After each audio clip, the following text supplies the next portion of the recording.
The story begins with the memory of a certain day when the gates appeared and monsters started to run rampant throughout the world.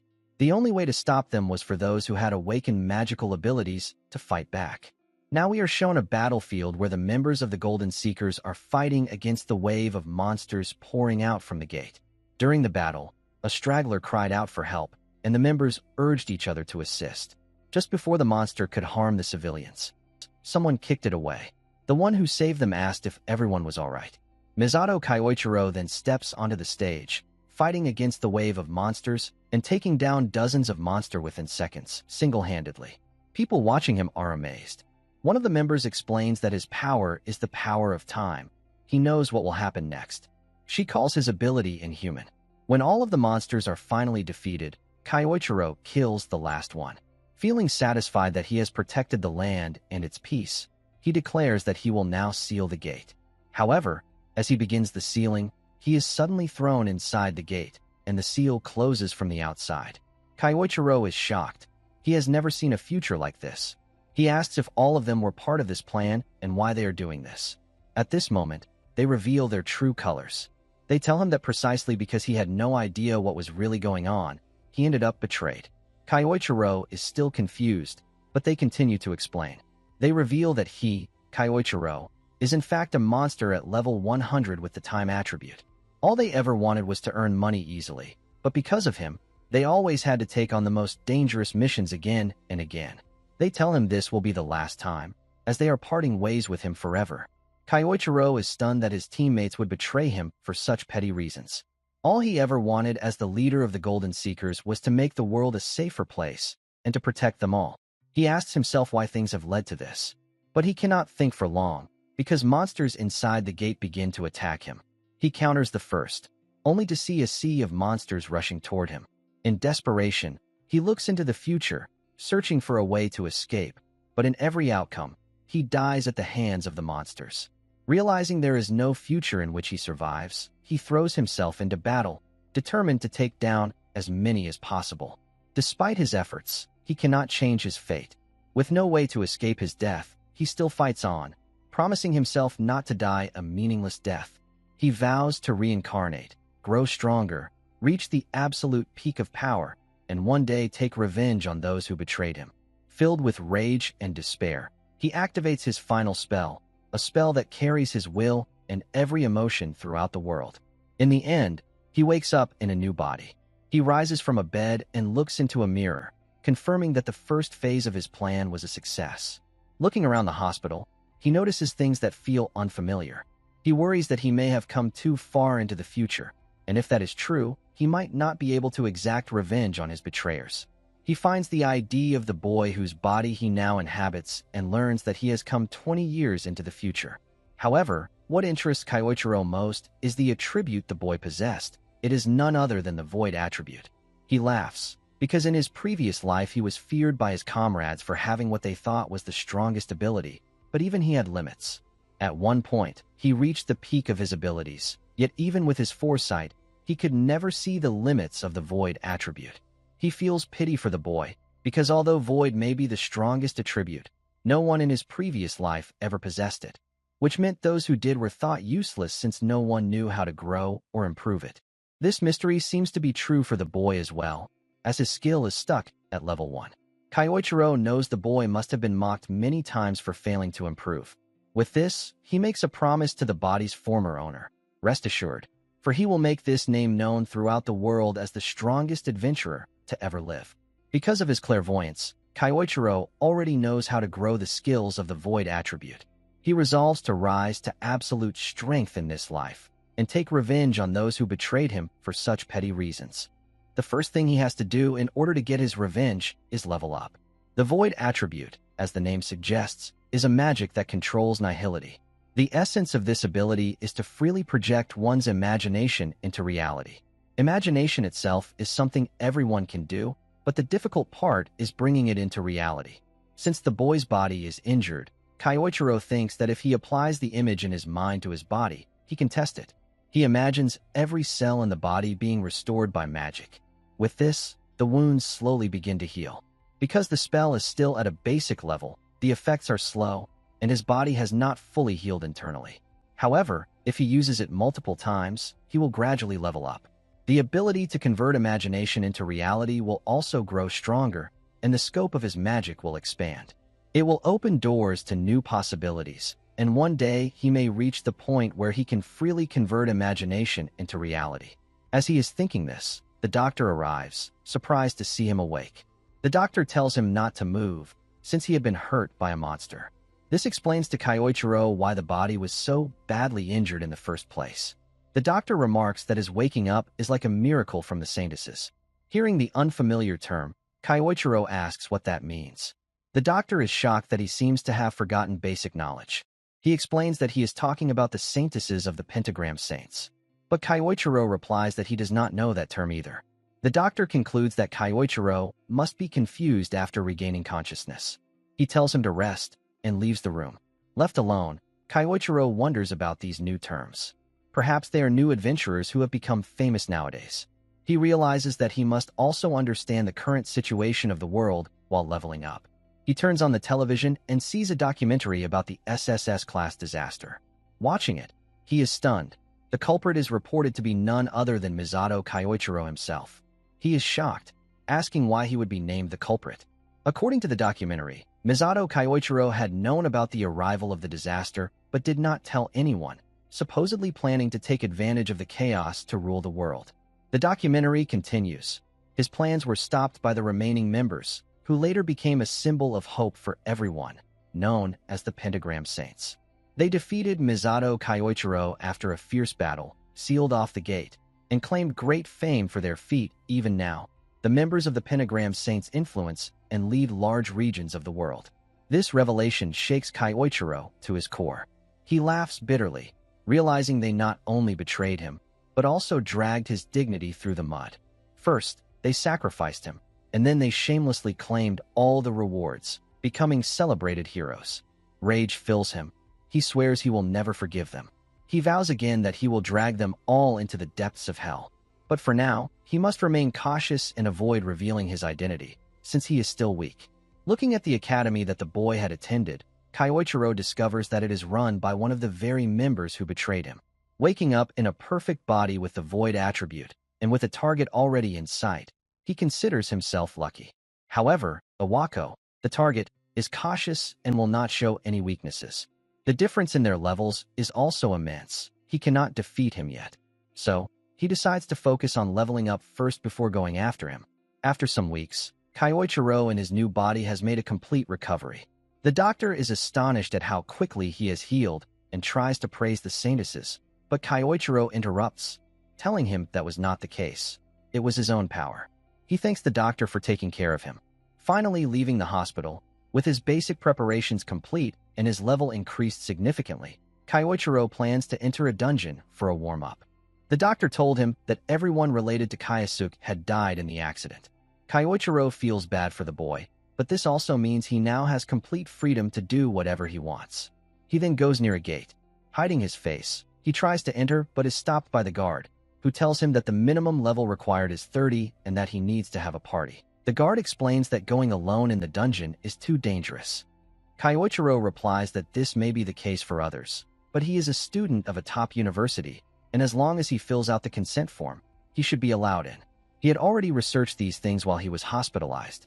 Some bystanders tease him, saying the guard is only advising him for his own good and that he should know his place as a greenhorn.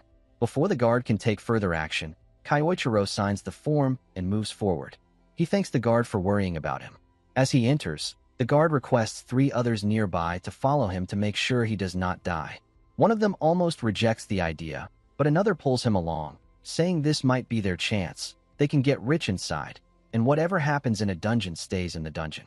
With that, they rush in, mocking that the kid still needs 100 years of training. Inside the dungeon, which looks like a cave, the party of 3 arrive with the plan to loot everything while eliminating the newbie kid, as this is how they always survive. They keep running for 10 minutes, but find nothing in the path until they finally catch up to him. Meanwhile, Kyoichiro is already facing a horde of monsters. Using his void attribute, he summons various types of magical spells of different natures, destroying every foe in his path. As the smoke clears, the 3 are shocked at how quickly he wiped out the monsters. But their greed soon takes over when they spot a rare drop that could sell for a handsome amount of money. Seeing that Kyoichiro has not noticed them, they plan to assassinate him and take the loot. They jump around the cave and launch magical spells at him. Kyoichiro, angered by their actions, mocks them and easily dodges their spells without breaking a sweat. He thinks to himself that no matter the time or era, there are always disgusting people who try to take what belongs to someone else. Two of the members are shocked at how effortlessly he avoided their attacks, but the third charges in with a fire attack, claiming Kyoichiro was just lucky. Before he can land the blow, Kyoichiro counters with an amplified fist directly to the gut, knocking him down. At their betrayal, Kyoichiro declares that he will show no mercy. He calls them the worst type of people, those who always betray and kill others for their own gain. For the sake of his ideals and his revenge, he vows to destroy them. Inside the dungeon, Yoichi Tsudai, who is the subordinate of Awako, arrives after hearing the news of a student from their institute entering the dungeon alone. However, the scene before him is completely different from what he expected. He questions why 3 novice-level adventurers are lying defeated on the ground, and how in the world this even happened in the first place. Now, back at the house, Kyoichiro reviews his gains. He was able to level up inside the D-rank dungeon and judge the level of power he currently has at hand. During this, he also secured a new spell that obscures information. With this, he can fake his level and stay hidden without blowing his cover. The next day will be his first day at the academy, so he lies down to rest. Just as he gets into bed, he reads some messages that reveal direct bullying aimed at the former owner of his body. The following day, Kyoichiro, posing as Kayasuke, goes to the academy. A girl calls out to him and asks if he is feeling better. She is his classmate, who had been looking after him, and she tells him how worried she was. Seeing that Kayasuke had people who genuinely cared for him makes Kyoichiro feel somewhat happy. But this moment is ruined when others mock Kayasuke for being non-attribute and returning after barely escaping death. They demand payment in return for protecting him, and they press him for money.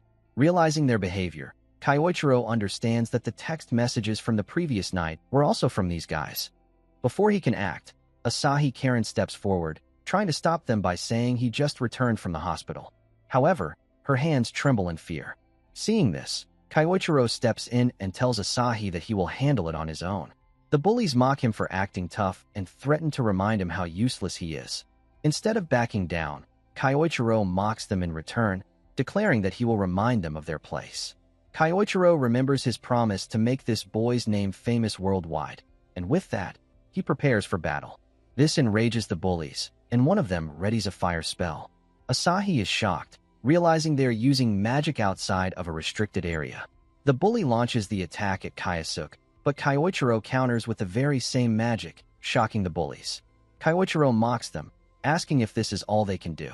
Humiliated, the bully calls over his lackeys. They both use different elements to try to overpower Kyoichiro, but again, he uses the same attributes to dominate their attacks. Terrified, they begin to wonder how many elements he can use. Kyoichiro then says that it's his turn. He declares that at the very least, he will keep them alive. He lights up an explosion, forcing them to run away. Before they can call for help, Kyoichiro grows furious and asks them if Kayasuke had not also asked for their help once, and what their response to him was. He says there is no need for an answer, because disgusting people like them always act the same way. And because of that, he declares, nothing will stop his fist from landing. With this, Kyoichiro delivers a devastating punch to the bully, knocking him out. Asahi Karen is shocked at what she sees. The lackeys quickly pick up their leader and flee, while Kyoichiro declares that from now on, no one will be able to look down on Kayasuke. Together, they will walk the path toward becoming the strongest. Outside of the school, the lackeys carry their boss away, apologizing along the way. They are angry at how he changed after being discharged from the hospital. At the same time, Kyoichiro thinks that they were not as big of a deal as he had expected. Now, in the school hallways, as he is heading to his class, others seem to take notice of his presence. This makes him think that perhaps he is standing out more than necessary. Just as he is almost at his classroom, someone approaches him and asks if he is Kayasuke. Gaining his attention, the person asks if he has time to talk. But Kyoichiro wonders who this person is. He believes this guy is just an upperclassman looking to cause trouble. He thinks to get him off his back by saying his class is about to start. Hearing this, the person says he forgot to introduce himself. He follows up by saying he is Yoichi Tsudai, leader of the biting cats. But the important part that catches Kyoichiro's attention is when Yoichi says the group was formed by Iwako himself. After this, Yoichi asks again if he has time to spare. Hearing about someone related to Iwako, Kyoichiro is tempted and agrees, saying it cannot be helped. In an empty classroom, Yoichi bluntly asks if Kayasuk is responsible for the death of adventurers in the dungeon last night. However, Kyoichiro straightforwardly denies any knowledge of the matter. He wonders how Yoichi could suspect him, since he had cleaned up his traces so well. Yoichi explains that the information he gathered was that a student from their school entered a dungeon alone. When he went to investigate, all he found were the defeated, well-known novice adventurers.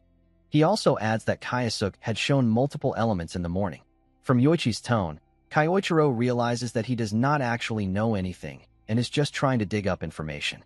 Yoichi presses him to speak, but Kyoichiro plays it safe, saying he was attacked earlier that morning and has no idea what happened. To reinforce this, he takes out his adventurer card and shows that he is only level 1. Confirming that his level is indeed 1 and his attribute is void, Yoichi grows angry, realizing his time was wasted on a nobody. He warns him not to act suspicious in the future, as it would be a pain to clean things up again, and then leaves. As they part ways, Kyoichiro thinks he may be able to use Yoichi to his advantage, as a way to reach Iwako without raising suspicion. Thinking of ways to manipulate him, he begins to form an idea for a specific magic spell. Now we find Yoichi in Iwako's office, reporting on the events of the dungeon. Hearing this, Iwako says it is not like Yoichi to make mistakes, and warns him to choose people more carefully. Yoichi apologizes, promises to handle the situation, and tries to calm him down. Iwako then warns him that if word gets out that Yoichi was involved in the deaths of novice adventurers, it will bring criticism upon him as well.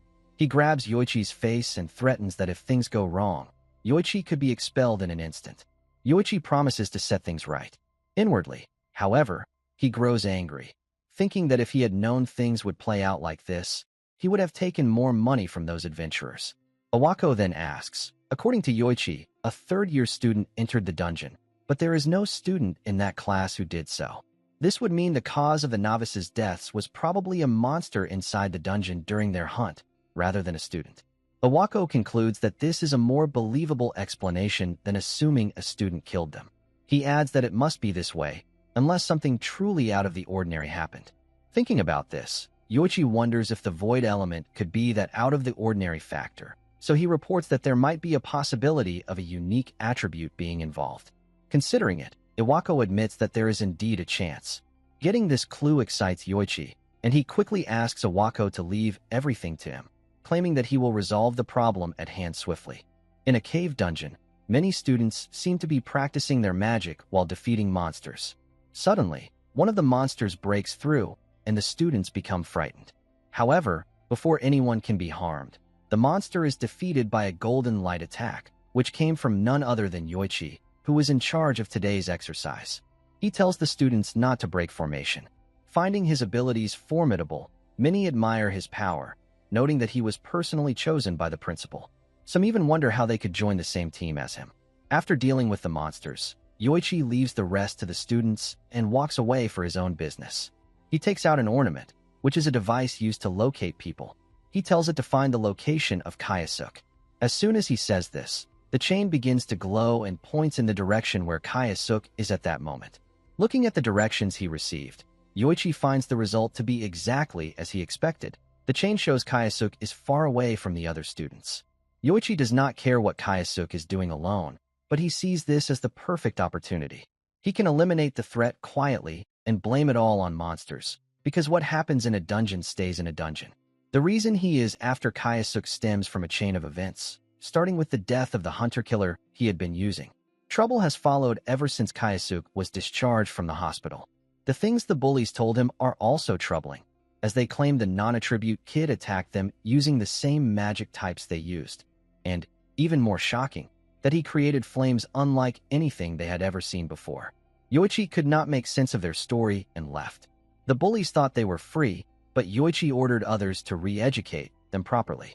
He has no use for incompetent people who are overpowered by a so-called weakling. 2 bullies tried to stop it, but in the chaos, the one who had taken a direct hit from Kyoichiro shouted in fear that Kayasuk was no longer human. His words carried immense terror. To deal with Kayasuk, Yoichi had arranged a special class to use the situation to his advantage. But during that time, Kayasuk used illusions and escaped. Yoichi suspects he must have used magical tools, which is the only explanation he can come up with. He also believes Kayasuk may have used similar tricks to get rid of the hunter-killer he had relied on. On his way, Yoichi found many defeated monsters on the ground. Looking at them, he wondered how a supposed weakling could have done this. The monsters had clearly been defeated in a single strike of fire magic. This aligned with what the bullies had told him earlier. Still, this scale of power did not impress him. After all, even Iwako, who had dropped out of the pentagram, could do such things easily. Yoichi is currently following Kayasuk because he has no other option. However, he plans to surpass Iwako sooner or later and take his place to finally rule over the world. Until then, he must never allow anyone to know his connection to the hunter-killer. And as for Kayasuk, he is an unknown variable that could disrupt his plans. To prevent this, Yoichi is determined to make sure Kayasuk reaches the afterlife sooner rather than later. Finally, after tracking him, Yoichi arrives at his destination. He believes his target must be on the other side. Curious about what Kayasuk is doing there, he peeks around the wall to check the situation. But to his shock, he finds Kayasuk sitting on top of a mountain of defeated monsters, calmly telling him that he has been waiting and that Yoichi is far too late. This catches Yoichi off guard, as he had hidden his presence the entire time. He wonders how Kayasuk was able to notice him. Just as these thoughts cross his mind, Kyoichiro speaks the very same words he is thinking. This gives Yoichi another shock, realizing his mind has been read. Yoichi steps out from the corner and demands to know who he really is. Instead of replying, Kayasuk mocks him, saying he thought anyone chosen by Iwako would be extraordinary, but judging from what he has seen so far, Yoichi is clearly flawed and ordinary. He adds that the only thing Yoichi has in common with Iwako is their cowardly habit of using novice killers for money extortion, a trait both of them share. Yoichi tries to regain control of the conversation, but Kyoichiro interrupts, telling him that he may enjoy tormenting others, but he has never known what it feels like to be the one hunted. Kyoichiro says he should consider himself lucky, because he is about to learn that feeling now.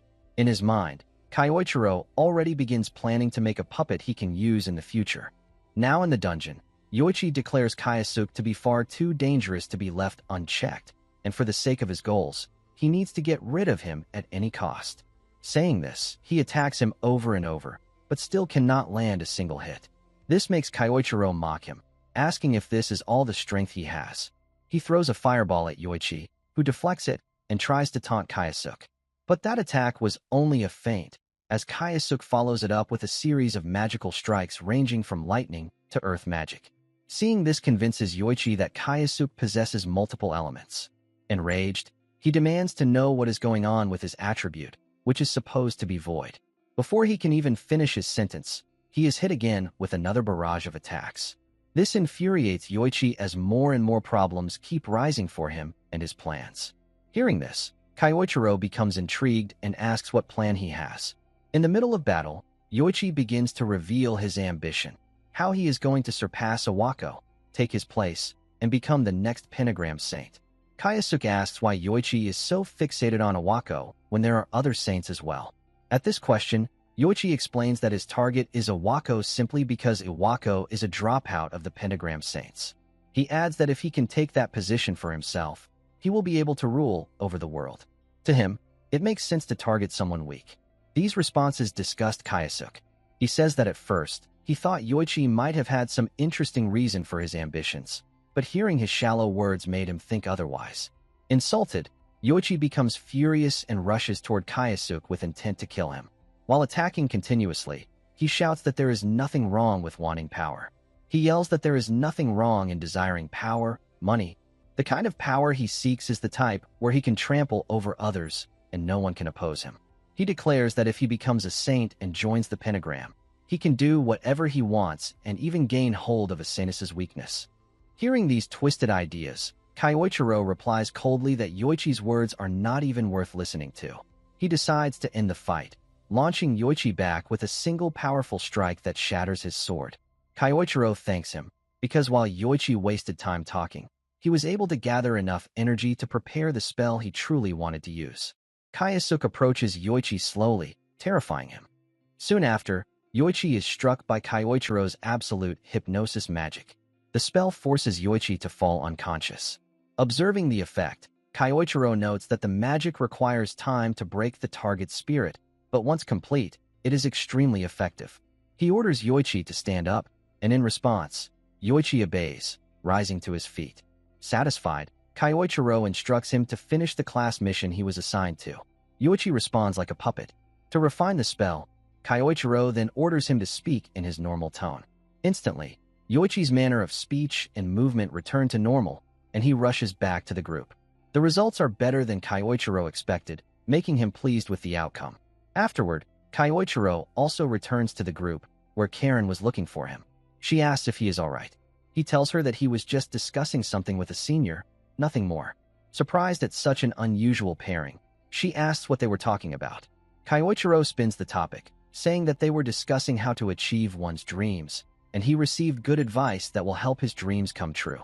Seeing him so happy, she wishes for his dreams to come true as well. Soon, the class ends and everyone begins leaving the area. Kyoichiro is content. He has made good progress and gained himself a useful pawn, one that even Iwako will never suspect so easily.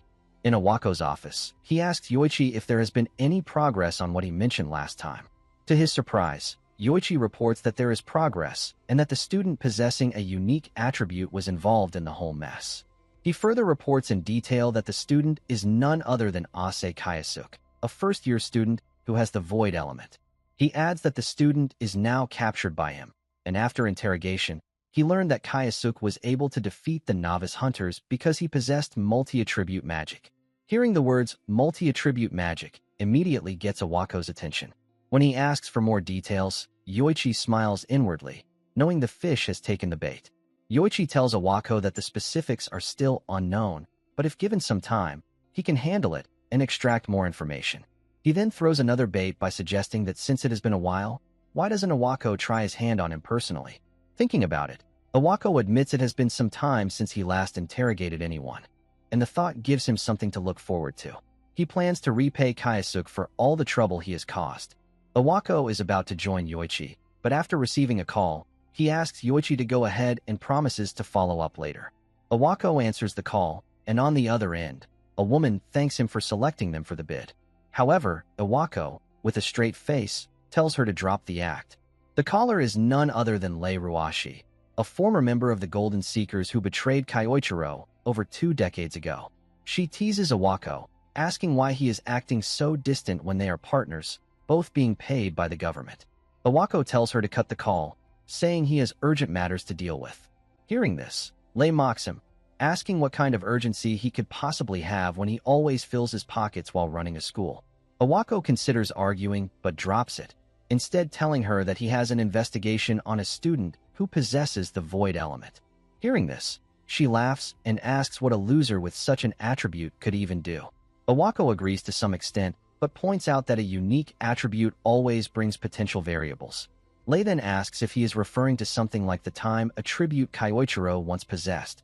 The mention of this name angers Iwako, and he tells Lei not to ever bring him up again, as he hates it. Lei seems to enjoy his frustration. Still, she agrees with him, saying that when Kyoichiro awakened, the balance of power shifted entirely. She then tells him that since he is busy, she will contact him later. Iwako, furious, slams the phone down, cursing the sly nature of Lei Ruashi. Hearing Kyoichiro's name has ruined his mood, and he decides to take out his anger on the captive student. That evening, Iwako goes to his usual place. Finally, he slams open the door, announcing his arrival angrily. But to his shock, there is no one inside. Suddenly, Yoichi attacks from behind, but Iwako blocks it with ease. With a smirk, Iwako comments that it seems he has been underestimated. He tells Yoichi that he may have gotten overconfident after receiving praise, but he is far from capable of defeating him with such petty tricks. Saying this, Iwako summons golden chains that wrap around Yoichi, restraining him completely. He kicks him and begins beating him, saying that Yoichi has made the wrong choice, and that his foolish desires will now be the reason for his death. Just as he goes in for the kill, a voice echoes from behind, saying that he hasn't changed, he is still a big idiot. Chills run down Iwako's spine as he looks around and demands to know who is there. Kayasuke steps forward, adding that Iwako has always groveled before the strong and exploited the weak. He is still the same greedy man, even after all these years. Iwako, enraged, asks how a mere student dares to speak to him like this. Kayasuke repeats the very words Iwako had said earlier, about ruining oneself with foolish desires, and throws them back at him, saying they perfectly describe Iwako himself. Fuming, Iwako threatens the student before him, saying he will expel him immediately and demands to know his ID. But Kyoichiro smirks and says that he has finally made it this far in the game, so he intends to take his time and have a proper talk, just between the two of them. In front of the warehouse, Kyoichiro mocks Iwako, which makes him furious. Iwako angrily declares that he will show him the difference in their strength. Using advanced earth magic, he summons a giant hand made of stone, fully confident that a mere student cannot possibly dodge his attack. He launches it with the intent to kill. The attack crashes down and lands on its target successfully. Overconfident, Iwako laughs, claiming this is his perfect victory, saying this is what happens to people who dare to defy him. Looking ahead and seeing that the warehouse has also been destroyed, he wonders if he might have used more strength than he should have. Thinking about it, he tells himself he doesn't even know who that student was. Wiping sweat from his forehead as he walks toward the area, he suddenly stops. He cannot believe what is in front of his eyes. The student he attacked is standing there completely unscathed. Kyoichiro taunts him, saying he only wanted to have a little chat. Iwako panics, because never before has any student survived advanced magic without a scratch. He yells, demanding to know who he is and what his name is. At this, Kyoichiro starts laughing and replies, asking why he is even asking such a question. Surely, he should already know who he is. Confused, Iwako yells that he doesn't know and insists that a freak like him should stop messing around and answer him properly. At this, Kyoichiro places his hand on the back of his neck and says how hurt he feels by that response. Then, in his own chilling tone, he follows with, "Did you really forget about me?" This pattern of speech terrifies Iwako to his very core because he knows exactly who used to talk like that. Just the thought makes sweat drip down his face. The fear overwhelms him so much that he loses his rationality for a moment. Thinking back, he remembers they had thrown him into the gate. Enraged, Iwako convinces himself that this student must be playing mind games with him. He yells that the man he is talking about, the one known as Misato Kyoichiro, is already dead, and everyone knows it. Shouting this, he launches more spells at Kyoichiro. But looking at his pitiful behavior, Kyoichiro only sighs, asking how long Iwako has been living by believing only what is convenient for him, while ignoring what is not. Iwako threatens him not to come closer, warning that if he does, he will unleash his magic. He instantly understands that Iwako, in the end, had been deceived by sweet words from those around him, and that was the very reason he betrayed him 2 decades ago. Not wanting to accept any of this, Iwako launches another attack. But this time, his spell is destroyed by Kyoichiro, using the exact same magic he had once wielded in his last mission as Misato Kyoichiro to defeat the monster of the outbreak. Overcome by fear, Iwako falls to the ground, shaking, and stammers that he was sure they had trapped him inside the dungeon that day. In response, Kayasuke tells him that yes, he was trapped, thrown into the depths of despair and agony. Iwako, trembling, finally admits that he is the real Misato Kyoichiro. To this, Kyoichiro coldly replies that it took him long enough to realize it. Still unable to believe what he heard, Iwako stands again, claiming that if what the kid said is really true, then it would mean Misato died and returned from the dead. He says he is not such a fool as to accept this level of nonsense. Preparing an attack, he declares that a ghost should remain silent. With that, Iwako launches multiple wind attribute attacks followed by earth attribute magic, but to no avail, as all of his attacks are dodged. Growing tense, he tries to find a way to gain the upper hand in this situation. Everyone used to mock him as just a support character, but that never meant he was weak. To turn the tides, he begins preparing another attack to finish things once and for all. He tells Kyoichiro that he has been working for over 2 decades to perfect this one. Iwako wields dual magic at the same time, unleashing a massive cyclone filled with rocks toward Kyoichiro. He claims this is the strongest attack he has ever used. When his attack is not immediately countered, he starts laughing, believing he has finally achieved what no one else could, killing the great Misato Kyoichiro with his own hands. He mumbles that if Kyoichiro thought he was still the same weakling as before, then he was dead wrong. because over the years he has grown stronger. No matter how powerful Kyoichiro's time ability once was, it is now all in the past. Iwako boasts that 20 long years have passed, long enough for everything to change. The coward he once was no longer exists, and he keeps shouting that Kyoichiro should never have underestimated him. Arrogant and filled with pride, he tells himself he has grown stronger over 2 decades, and now he will boast about this achievement. He believes that none of the Pentagram Saints will ever mock him again. He even convinces himself that he is now the strongest among them all. But his fantasy is interrupted by Kyoichiro's calm voice asking if he is done talking. Startled, Iwako turns and is horrified to see Kyoichiro standing there, completely unharmed. Kyoichiro commends him, saying he is impressed that Iwako can use offensive magic stronger than normal, adding that it should be expected from a so-called hero of the era. Then Kyoichiro declares that he will take his revenge without holding back any longer. Seeing the intensity of the magic radiating from him, Iwako instinctively realizes he is facing a monster he cannot handle. But having come this far in life, he refuses to turn back. Desperately, Iwako launches another earth element attack, which seems to land, but Kyoichiro actually stops it in its tracks with his own power. Kyoichiro tells him that if he truly thinks he can win with such weak attacks, then he is living in a dream. Terrified, Iwako tries to halt Kyoichiro's advance, but all his efforts are in vain.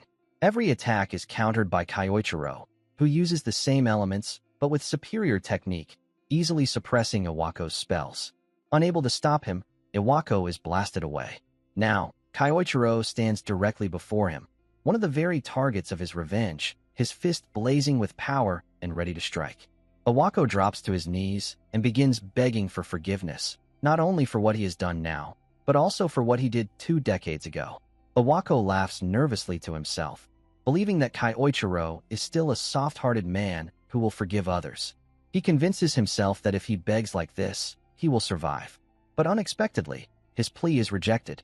With a furious tone, Kyoichiro declares that this is exactly the reason he was trapped in the dungeon 2 decades ago.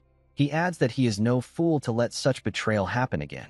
With everything hopeless, Iwako tries to run away, shouting that they were once brothers. But Kyoichiro roars back that he has no right to say that anymore, not after making him into a revenge-seeking demon. With that, Kyoichiro lands a devastating blow straight to Iwako's face, following it with a series of punches that nearly knock him unconscious. Before fading, Iwako's final thought is that he should never have messed with him. Finally, Kyoichiro delivers one last strike, knocking Iwako out. He does not kill him, because he still has uses for him and answers he wants from him. For now, he decides he can wait until Iwako wakes up. After a while, Iwako wakes up. Just the sight of Kyoichiro terrifies him so much that he crawls back, begging not to be killed. To this, Kyoichiro replies that he will not let him off so easily by killing him. Instead, he says he has some questions. He takes out Iwako's phone and asks about the last call he made to Lei. Looking through the history, he questions Iwako about what they were discussing. Iwako obediently answers that Lei is coming to Japan in 3 days and that he believed she wanted to discuss some matters with him. Hearing this, Kyoichiro decides what he must do next. He gives Iwako his phone back and tells him to treat her normally. He also warns him not to tell anyone about his true identity. He adds that when Iwako was knocked out, he placed a spell on his heart that will activate if he reveals who Kyoichiro is. The spell, he says, will explode and kill Iwako instantly. This thought terrifies Iwako to his very core. As Kyoichiro walks away, he thinks to himself that he never actually placed such a spell. But knowing Iwako's personality, he is sure that this bluff will work perfectly. He could have used absolute hypnosis on him, but chose not to, as he wants Iwako to live in despair while still fully aware of himself. 3 days later, Lei is seen on an airplane coming to Japan. One of her guards informs her that they are almost there. Just as the attendant is about to make an announcement, the flight is interrupted. Terrorists attempt to hijack the plane. They pull out guns and order everyone to the floor. As they terrorize the passengers, Lei stands up and charges directly at them. She takes down the hijackers swiftly, before anyone can even process the situation. The people recognize her as a member of the Pentagram Saints. At the airport, the airline officials thank her for saving the passengers. Lei modestly replies that she was just lucky to be on the same plane, and thanks to that, the airline's reputation was spared from being tarnished. She also points out that the guns the terrorists used seemed to be made of a special material, which is why they were not detected by the scanners. She explains that many gangs are now using weapons made from dungeon materials. She tells the airline official that she would like to gear up her staff for security, placing her hand on his shoulder and indirectly threatening him to provide the gear she wants. Not wanting complications, the official agrees and promises to see it through. Lei walks away, giving him a thumbs up. As she leaves the airport, she makes a call, instructing someone to release the hijackers. Her guard comments that things went well. Lei smirks and replies that it was entertaining, since hiring the hijackers helped her secure the deal she wanted. Walking out, she is greeted by a crowd of fans. The incident, she realizes, was also useful for her publicity. From there, Lei heads straight to the place where her true business lies, the office of Iwako. She enters, takes a seat, and asks him about the investigation he was conducting on the Void attribute and how it has progressed. When Lei presses him about his progress, Iwako tells her it was nothing more than a dud, a false alarm. Just as she predicted, he appears to be a worthless failure. Hearing this, Lei expresses disappointment, saying she had hoped for something fun. She remarks that even if a unique attribute exists, it does not necessarily mean it will be special in the end. Throughout the conversation, Iwako stays intensely focused on not spilling the truth, as he is terrified the spell on his chest will activate and kill him. To avoid this, he responds calmly and carefully. Closing the conversation about the Void attribute, Lei shifts to the main reason she came to Japan in the first place. It is related to a drug they have been developing for a long time. Now, the time has come to choose the next test subject. She tells Iwako he has made good use of the system so far. She continues discussing how to form a list of students for experimentation. Meanwhile, Kyoichiro, listening through his ear pods, grows angry about what he hears. He quietly declares that Lei will be the next target of his revenge. Now at his home, Kyoichiro listens to the news and reviews the recent events caused by Lei Ruashi since her arrival in the country. She is also one of the people who betrayed him over 2 decades ago. Back then, she was already making things from dungeon materials, and from the looks of it, she has earned a fortune selling such items. But in the end, from her conversation with Iwako, it is clear she has come here to cause harm and continue doing evil things. On the surface, she plays the role of a hero, but behind the scenes, she is a sly fox who exploits others. With that kind of nature, Kyoichiro knows he cannot forgive her or let her off the hook so easily. However, he wonders how he should deal with her this time. Considering how tight the security already was when he entered the academy, he knows this won't be easy, and he needs to prepare carefully. While he is thinking, Asahi approaches him, asking what he is reading. Asahi comments that Lei is amazing for how she fought against the hijackers and mentions the Great Snake of Changsha, which is very famous. Hearing this, Kyoichiro asks her more about it. Asahi explains that this is the name of the clan Lei created and that its members are all powerful. Thinking back, Kyoichiro realizes that the men in black suits he saw earlier must have been members of this clan. Asahi adds that many students hope to join her clan or the military in the future. She then asks what Kyoichiro's plans are. He is about to answer, but suddenly gets an idea. If he joins the clan, he could get closer to Lei and achieve his goal. He thanks Asahi for her help, since she unknowingly gave him the answer he needed. Excited, he rushes away, leaving Asahi behind, confused about what she just helped him with.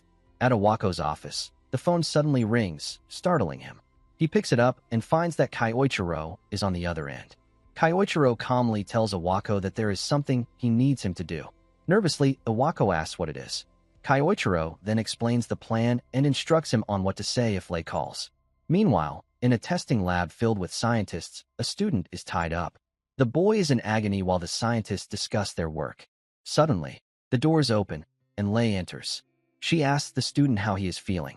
Begging for mercy, the student pleads with her to stop injecting him with the drug, insisting that he will die at this rate. Before he can finish, Lei stomps on him, kicking him aside. She adds that there is no need to be terrified, because if the experiment succeeds and he proves compatible with the medicine, he will become far stronger than ever before. After this, she orders the scientists to continue. Despite the boy's cries and begging, they inject him with the drug again. This time, he suffers greatly and eventually dies. The scientists continue making reports based on their observations. Looking at the disappointing results, Lei concludes there is no point in these experiments unless they find subjects with a high level of magical proficiency. A guard tells her they will need more test subjects soon. Lei agrees and says they will handle it the same way as always, by opening a recruitment drive for the clan, which will only appear as a recruitment on the surface. With this, she calls Iwako while riding the elevator. She tells him she needs samples of students with strong magical talent. Remembering his instructions, Iwako responds exactly as Kyoichiro had told him to. He suggests a plan to disguise the process as a selection at the academy to identify talented students.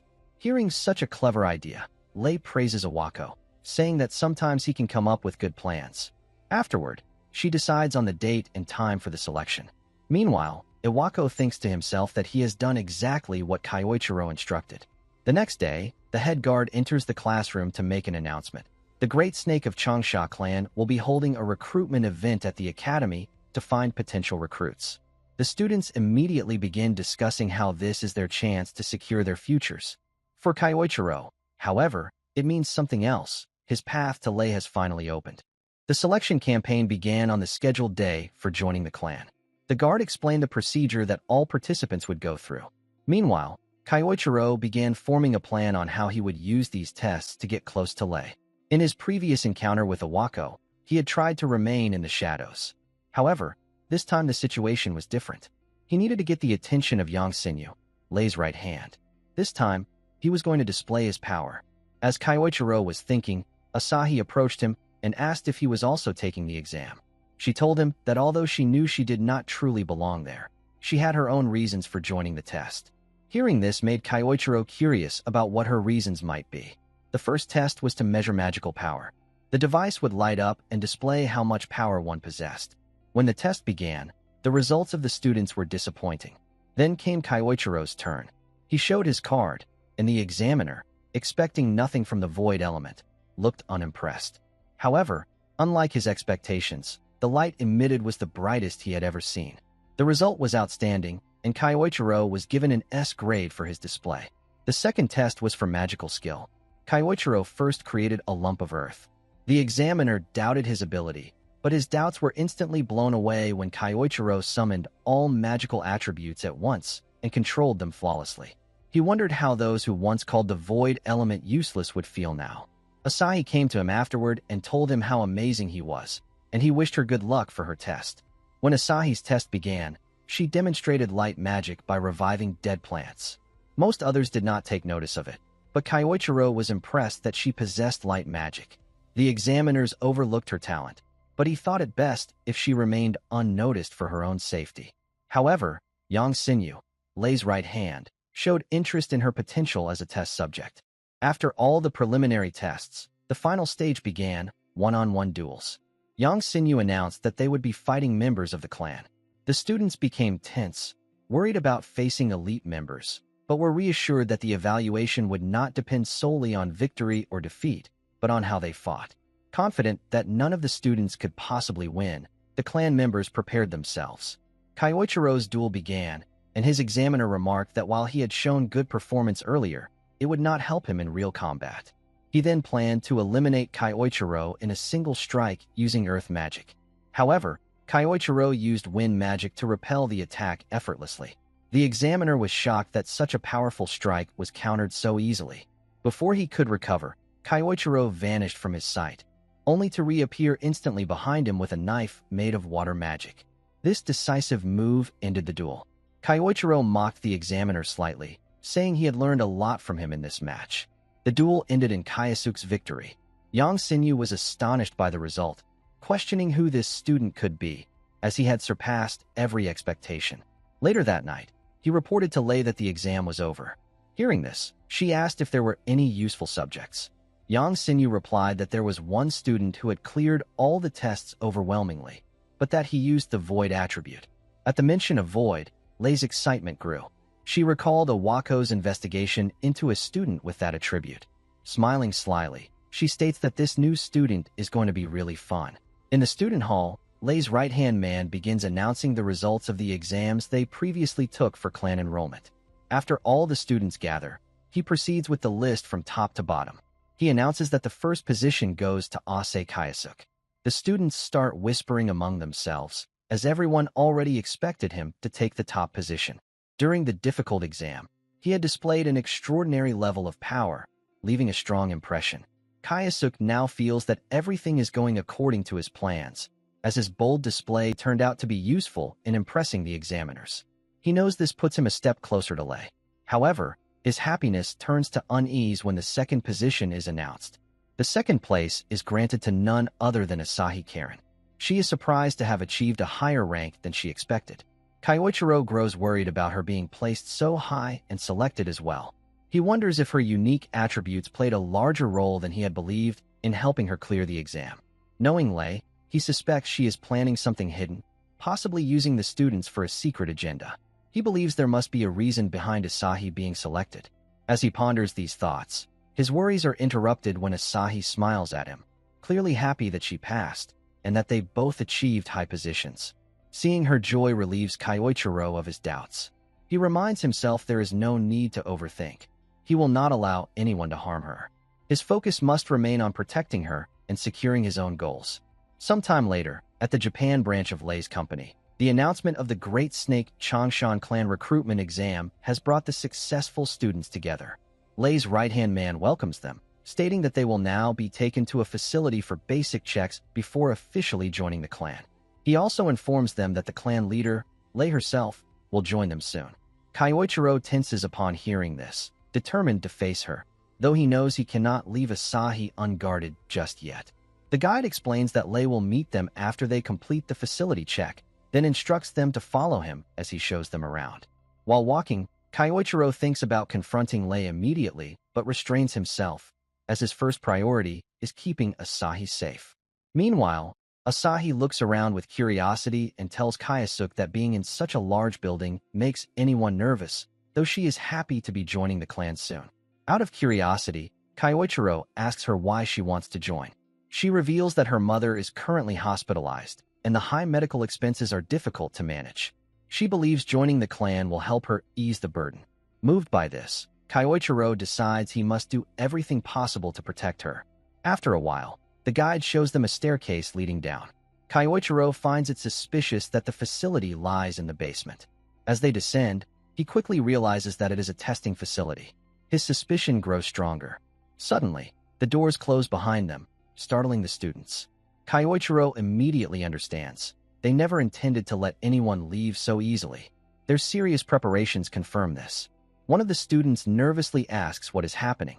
The man who guided them suddenly changes his tone, speaking harshly and telling them to remain silent. His intimidating behavior terrifies the students. Lei's right-hand man, while picking something up, explains that as mentioned earlier, they will undergo the proper procedure to check their suitability. Holding a vial and an injection, he clarifies that they will be testing the compatibility of a new drug developed in secret. He explains that the drug is made from rare materials found in different dungeons. It has the potential to enhance one's power, whether physical strength or magical ability.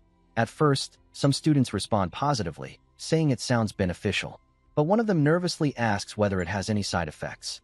The man smiles coldly and says it will be faster to show them the truth rather than explain.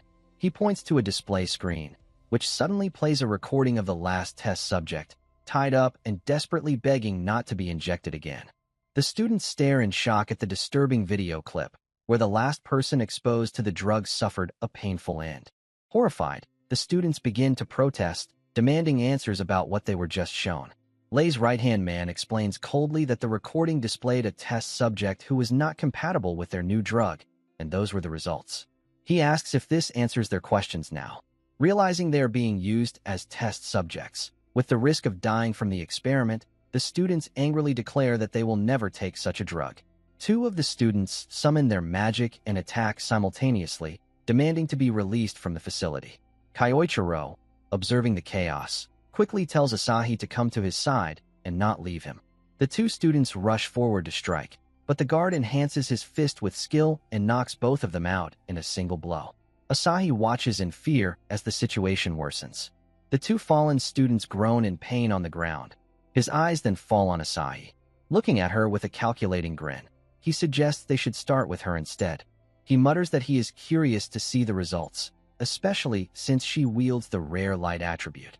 Terrified, Asahi freezes as he approaches her, but before he can reach her, Kyoichiro steps forward and blocks his path. The guard narrows his eyes and demands to know what Kyoichiro thinks he's doing. Calm but firm, Kyoichiro replies, "Nothing. Just keeping lowlifes like you away from her." The insult enrages him. He orders the others in the room to hold Kyoichiro down.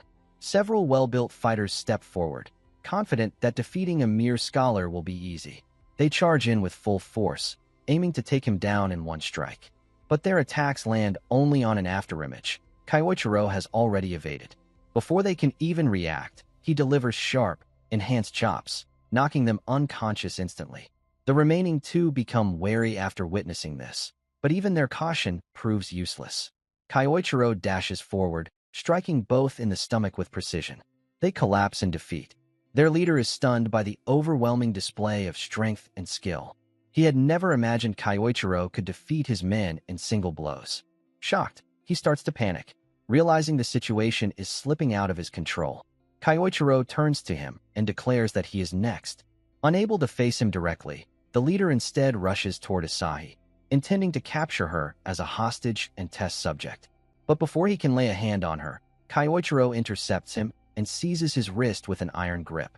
The man struggles desperately to break free, but Kyoichiro's hold does not loosen. "I already warned you," Kyoichiro says coldly. "You will not touch her." He releases the man's wrist, leaving him stumbling backward in fear. The leader is shaken to his core, terrified at how a mere student could accomplish such feats, something he believed should have been impossible. Just as the realization sinks in, Kyoichiro fixes his gaze on him and warns, "Brace yourself." Now at the facility, Lei's right-hand man, Yang, appears tense. At the same time, Kyoichiro instructs Asahi to stay behind him.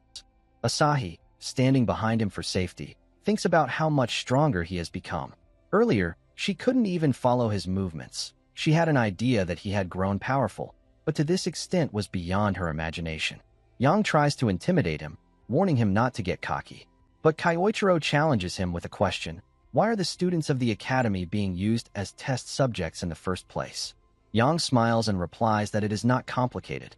He explains that everything is for the sake of their clan and for Clan Master Lei. Once the testing and preparation of the drugs are complete, Lei will gain strength beyond imagination. Kyoichiro asks if he truly believes such inhumane actions are worth it for a small dream. But Yang, unbothered, insists that they use whatever is available to them without hesitation. He adds that those used as samples should consider it an honor to serve as pawns for the clan's glory. Hearing this enrages Kyoichiro. He remembers Asahi, who joined for a reason, to support her family, and how happy she and others were when selected. Many, like her, had dreams, but those dreams were crushed by the clan's selfish desires. The sheer cruelty of Lei's ideology pushes Kyoichiro past his limits. Yang continues arrogantly, saying that the girl behind him will become their new moon. That final insult causes Kyoichiro to snap. He shouts at Yang to shut up, his anger exploding as he releases an immense surge of mana and energy. Shockwaves ripple through the room, pushing everything back. Kyoichiro declares furiously that they are nothing but trash who trample over lives without ever understanding the hopes and dreams of others. Yang staggers under the crushing pressure of the young man's energy. For the first time, he questions if Kyoichiro is really just a student with such extraordinary power. Seeing no other options, Yang changes tactics. He says that normally, he would order Kyoichiro to remember his place as a student, but after seeing such courage and power, he offers him a proposal: join Lei. If he hands over the girl, Lei will be greatly pleased, and Kyoichiro will be rewarded with an excellent position in the clan. Kyoichiro, already filled with rage, rejects him outright. He says he has no need to hear worthless words from trash like them. With negotiations over, Yang warns that Kyoichiro will regret this decision. Realizing he must fight, he harnesses mana to strengthen his body. His aura grows heavier as he powers up. Kyoichiro recognizes the technique immediately. It is strengthening magic. Yang confirms it with pride, boasting that with his polished martial arts combined with strengthening magic, he possesses an unbeatable combo. He rushes forward, throwing a powerful punch. Kyoichiro dodges, but the strike lands on the ground, shattering it and sending shockwaves across the room.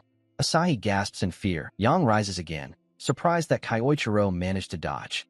Analyzing his opponent carefully, Kyoichiro acknowledges that strengthening magic is indeed formidable. But after observing the flow of mana, he begins to form a plan. Yang, ready to attack again, closes in on Kyoichiro, shouting at him to stop running away. As Yang prepares to land another strike, Kyoichiro begins focusing his void magic, carefully concentrating while imagining the spell he needs to counter the strengthening magic. Yang rushes toward him, noticing that Kyoichiro seems to be preparing something. He wonders if the boy is truly planning a counterattack, or if he has simply given up, realizing he has no way to overcome Yang's overwhelming strength. Convinced of victory, Yang throws a punch, believing this will end the battle. But at the very last moment, Kyoichiro activates his void magic. The spell is complete. To Yang's shock, his devastating punch, strong enough to break through almost anything, is stopped by Kyoichiro's bare hand. He stares in disbelief, realizing that Kyoichiro is now using the same strengthening magic as him, but even stronger. Kyoichiro remarks calmly that it seems he can do these tricks too now. He thanks Yang, explaining that he was able to learn this magic by observing and imagining it through him. Taking a single step back, Kyoichiro unleashes a powerful blow that sends Yang flying into the air. Yang crashes back down to the ground with a heavy thud. Before losing consciousness, Yang's mind reels. There is no way he could be bested in his own specialty. He wonders if Kyoichiro is really just a kid, or if he is something far more monstrous in strength. With everyone in the facility defeated, Asahi runs to Kyoichiro. He asks if she is all right, and she nods. Meanwhile, the other students who had been hurt begin slowly getting back on their feet. Kyoichiro tells them he will open up a path so they can escape the place safely. Confused, they ask what he means and where he intends to go. Without hesitation, Kyoichiro strikes the heavy door, breaking through and creating an exit for them. As he turns toward his own direction, he tells them he has his own plans to follow for now. At the same time, Lei is informed about the worsening situation. She is told that Yang and the others have been defeated and that the students are escaping. Shocked that her trusted people could be overpowered so easily, she demands more details. But the guards can only report that an incredibly strong individual is heading toward her.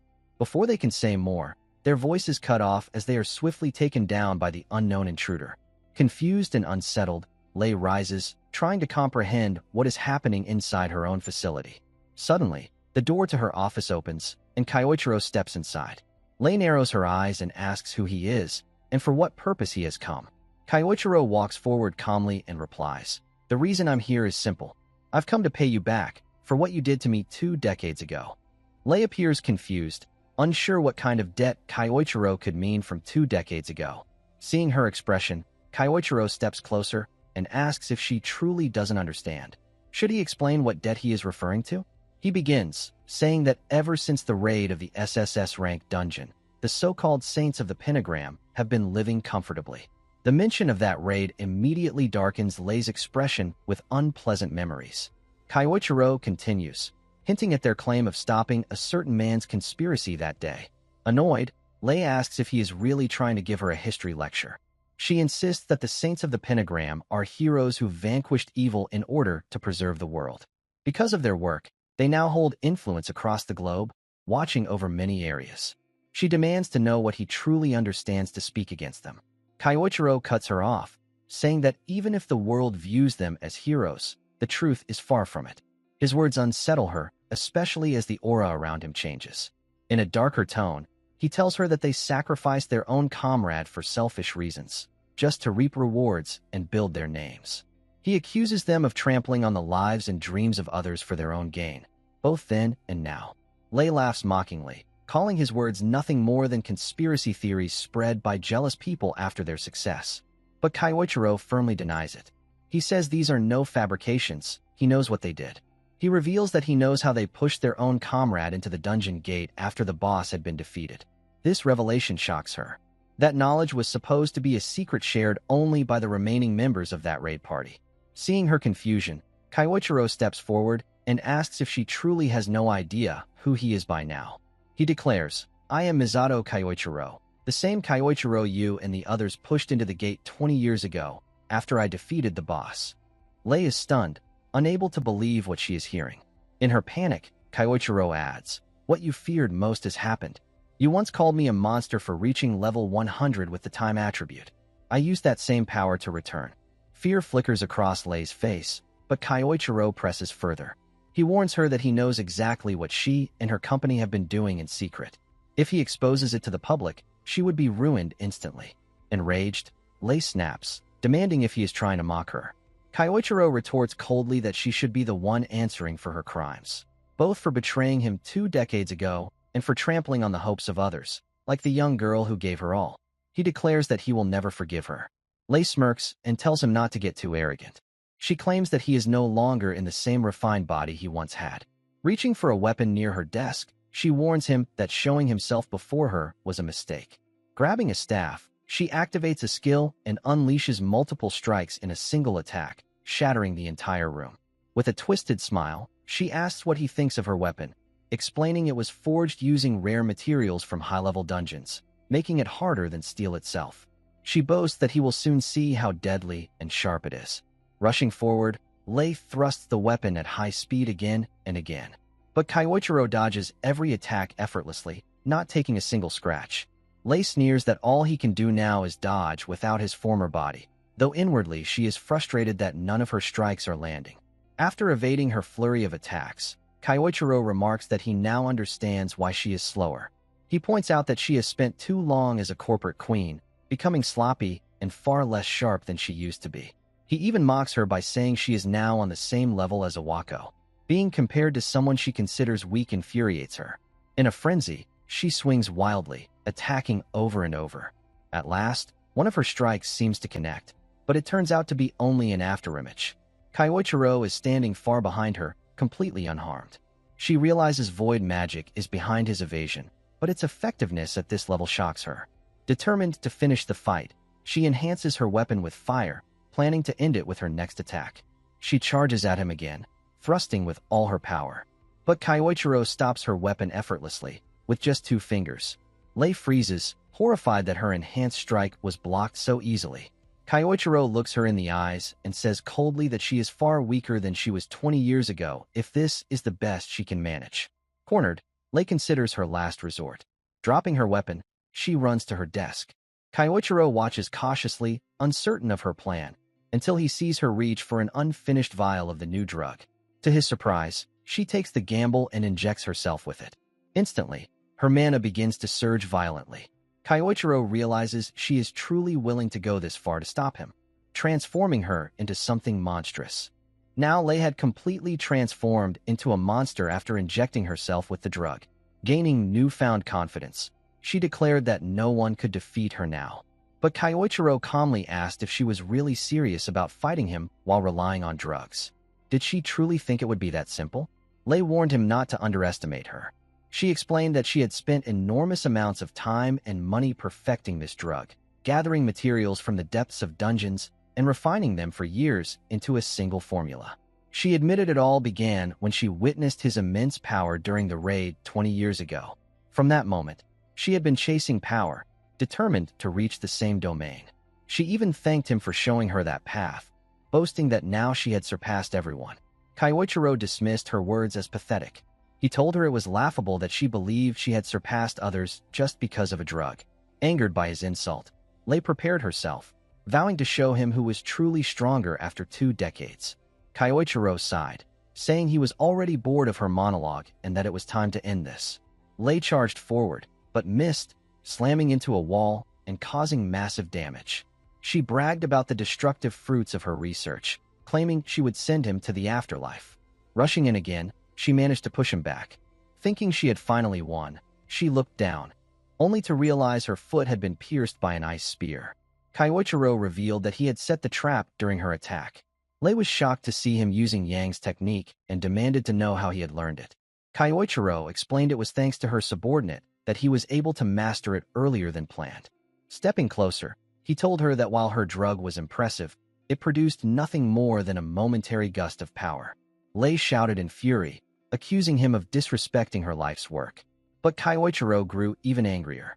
He declared that she had trampled over countless people for her selfish desires and still had the audacity to call it progress. He told her she made him sick.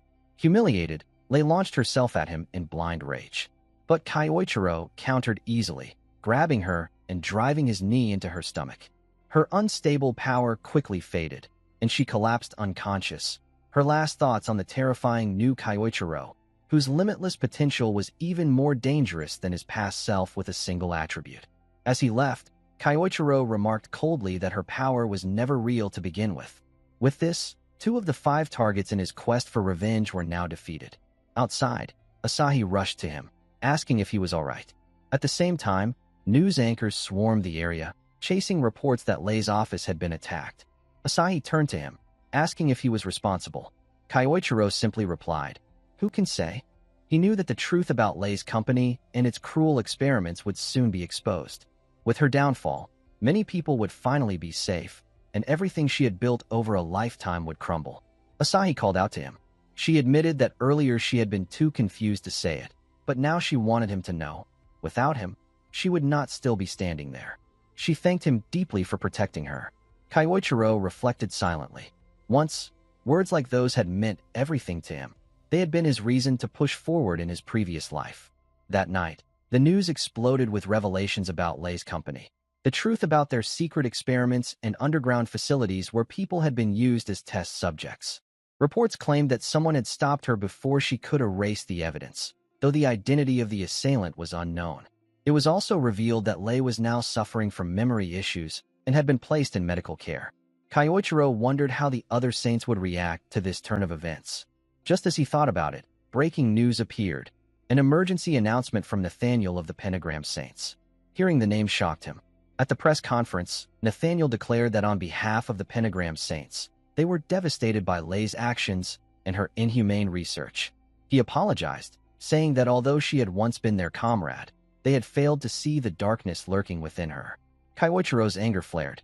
He recognized the act. They were playing the innocent card again, just as they had when they branded him a traitor 20 years ago. They hadn't changed one bit.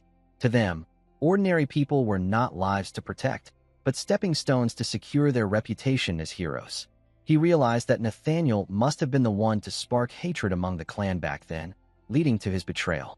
Even now, Nathaniel was calculating, his whereabouts always shrouded in mystery. Determined, Kyoichiro decided on his next move and made a call.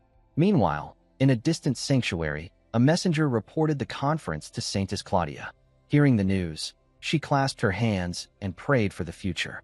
Elsewhere, another member, Ingolf, was training in his room when he was told that a meeting was about to begin. Furious at Lei for creating such a mess, he prepared himself. Soon, the members of the Pentagram Saints gathered, Nathaniel appearing on the screen before them.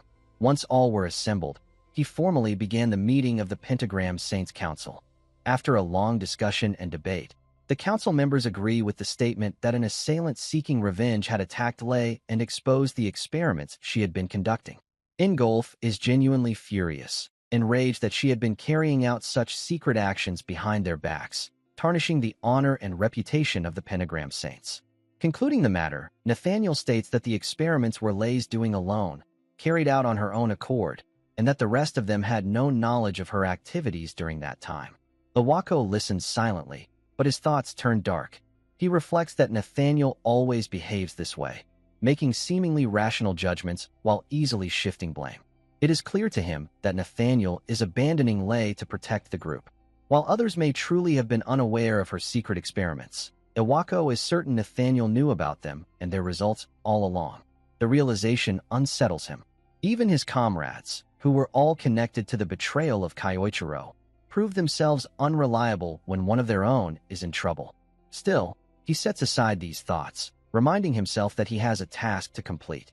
Claudia, meanwhile, wonders aloud about the identity of the assailant strong enough to defeat one of their combat-oriented members. Taking his cue, Iwako speaks up. He says he has something to report. Earlier, he received a letter from the very person claiming responsibility for defeating Lei. Nathaniel orders him to read it aloud. Iwako opens the letter, which declares, "I have returned to the present world from within that gate. Now I will deal with all of you. Wait for me. Misato Kyoichiro." The name stuns the council. Claudia suggests it could be an imposter using his name to intimidate them. But Nathaniel immediately rejects the idea, explaining that no outsider could claim such knowledge about the gate unless they had truly been there. Considering the situation with Lei, he concludes that it must indeed be Kyoichiro who has finally returned. Claudia theorizes that perhaps time magic explains his survival. Ingolf interrupts, saying that if Kyoichiro truly is back, all they need to do is send him away again. Nathaniel agrees, saying Ingolf's view is correct. He decides they will not make any move for now since Kyoichiro poses no immediate threat. Instead, they will observe his actions and see what plans he intends to carry out. After the meeting, Ingolf gazes at the sky, haunted by old memories. He mutters that Kyoichiro is the one person he can never forgive, his tone revealing a personal grudge that remains unresolved to this day. Back at another location, Iwako contacts Kyoichiro and informs him of the council's discussion and their current plans. Kyoichiro, unsurprised, already knew Nathaniel would not move recklessly. Still, he understands that once the fear of his return grows too large, they will be forced to act. For now, he decides to target those whose whereabouts he already knows. He instructs Iwako to help with his next plan. Iwako asks what is needed. Kyoichiro replies that it is simple. He wants arrangements made for him to be transferred to the academy connected to Ingolf. Realizing the implication, Iwako knows Kyoichiro is now going after Ingolf. Kyoichiro confirms it, explaining that with the excuse of a short-term overseas exchange program, he can infiltrate the German academy. Iwako cautions him, saying Ingolf is not like Lei and may not have any obvious weaknesses to exploit. Kyoichiro listens but replies that regardless, he needs to face him at least once. He leaves the necessary documentation to Iwako to handle. Stepping outside to clear his mind, Kyoichiro reflects. Even if Ingolf has not committed recent wrongs, the fact remains that he betrayed him 20 years ago, alongside the others. Soon after, he boards a plane. Watching from a distance, Asahi smiles as the aircraft departs. After landing, Kyoichiro finally arrives in Germany under the student exchange plan. He has already studied Ingolf's connections and the academy in detail. His plan is clear. Use the academy as a way to get close to Ingolf. For now, he decides to head to the academy directly. On his way, he hears a commotion. Investigating, he finds a group of men bothering a girl. Taking a closer look, he realizes the girl is Japanese. To better understand the situation despite the language barrier, he uses void magic to develop a translation skill. With this, he learns that the drunken locals are trying to force themselves on her. The girl refuses, standing her ground, but the men persist and even reach for her shoulder. She prepares to fight back, but before the conflict escalates, Kyoichiro steps in. He orders them to waste their time elsewhere and leave her alone. The men turn toward him angrily, demanding to know who he thinks he is. Calmly, Kyoichiro tells them again to back off. Insulted, they rush at him, using magic and shouting for him not to underestimate them. As they close in, Kyoichiro counters with a gust of wind magic, repelling them and sending them flying back in an instant. The girl stares in astonishment, seeing how easily he defeated them in a single move. She wonders to herself just who this mysterious student really is. After being defeated in a single blow, the punks panic and run away, apologizing for messing with them in the first place. The girl steps closer and thanks Kyoichiro for saving her.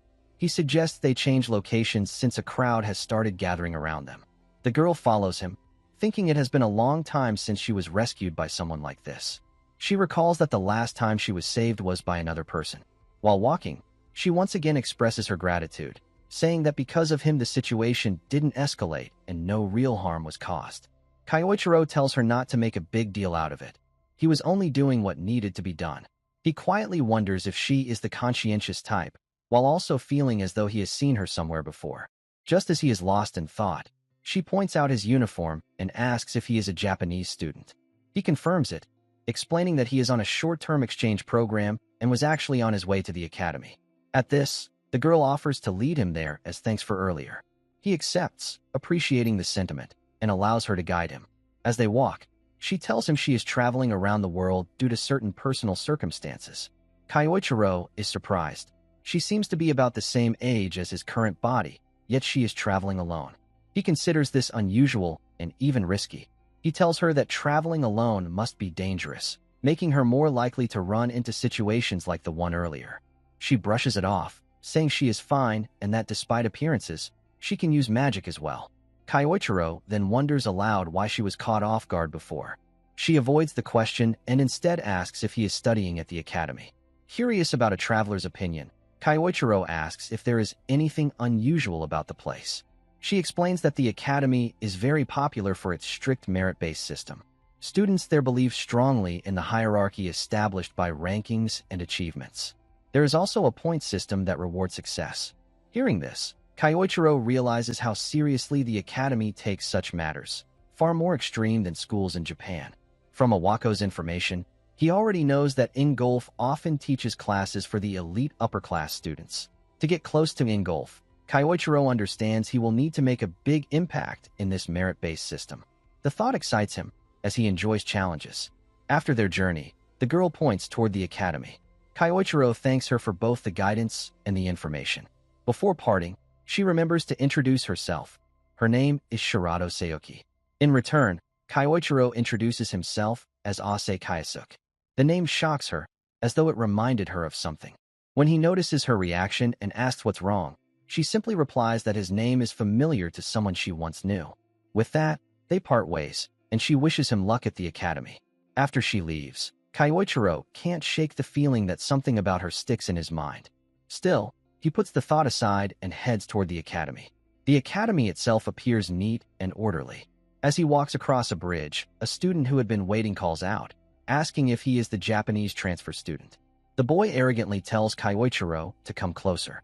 Kyoichiro responds respectfully, asking who he is, and calls him a delinquent. Insulted, the boy demands to know who he is calling a delinquent. He steps forward, sneering that Japanese students don't come around often, and questions if Kyoichiro could possibly be anything special. Trying to assert dominance, he warns Kyoichiro not to get the wrong idea about this academy. He says he will give him a basic rundown of the hierarchy here. Kyoichiro sighs, wondering why he is already running into troublemakers so soon after arriving. He recalls Sayoki's warning about the merit-based system and realizes the boy is trying to test him. Throwing his bag aside, Kyoichiro says he is ready to take him on. The boy grins, saying it's good that Kyoichiro understands quickly. Preparing his magic, he declares the fight is starting now. He uses earth magic, launching countless stones at Kyoichiro like a spray of bullets. But Kyoichiro easily deflects every attack without difficulty, stopping them midair.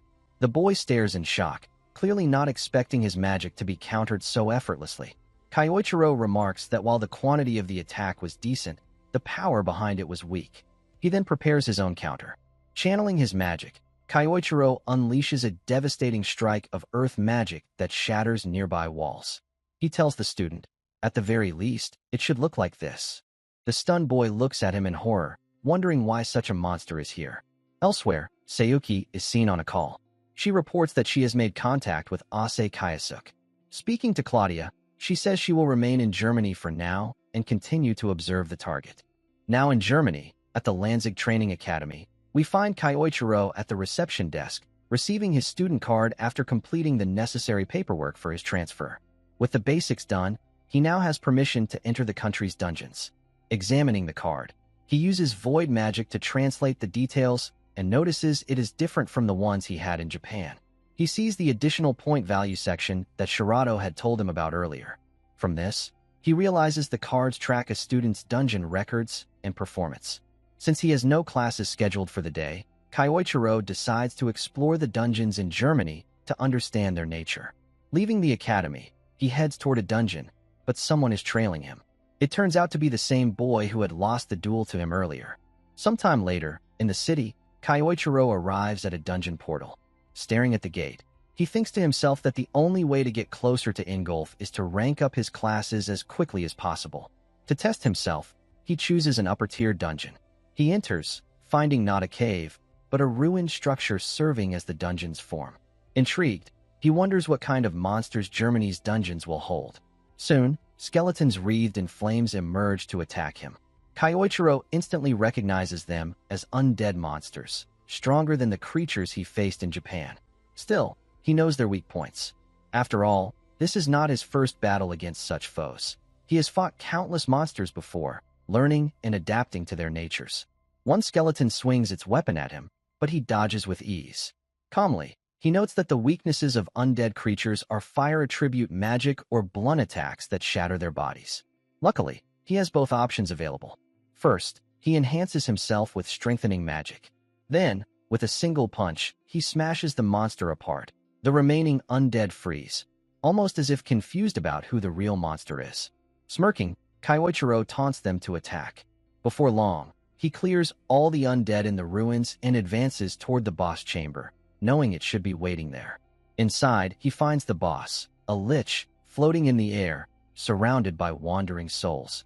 Deciding to test its strength, he begins with a fireball spell, launching it at the lich. The boss cancels it instantly. Kyoichiro narrows his eyes, but isn't surprised. Such resistance should be expected from a dungeon boss. The lich points its staff at him, releasing a spell that spreads thick miasma across the chamber. Kyoichiro dodges casually, though he notes with interest that the miasma melts everything it touches. A dangerous ability, but also something he might use to his advantage. The lich follows up with more attacks.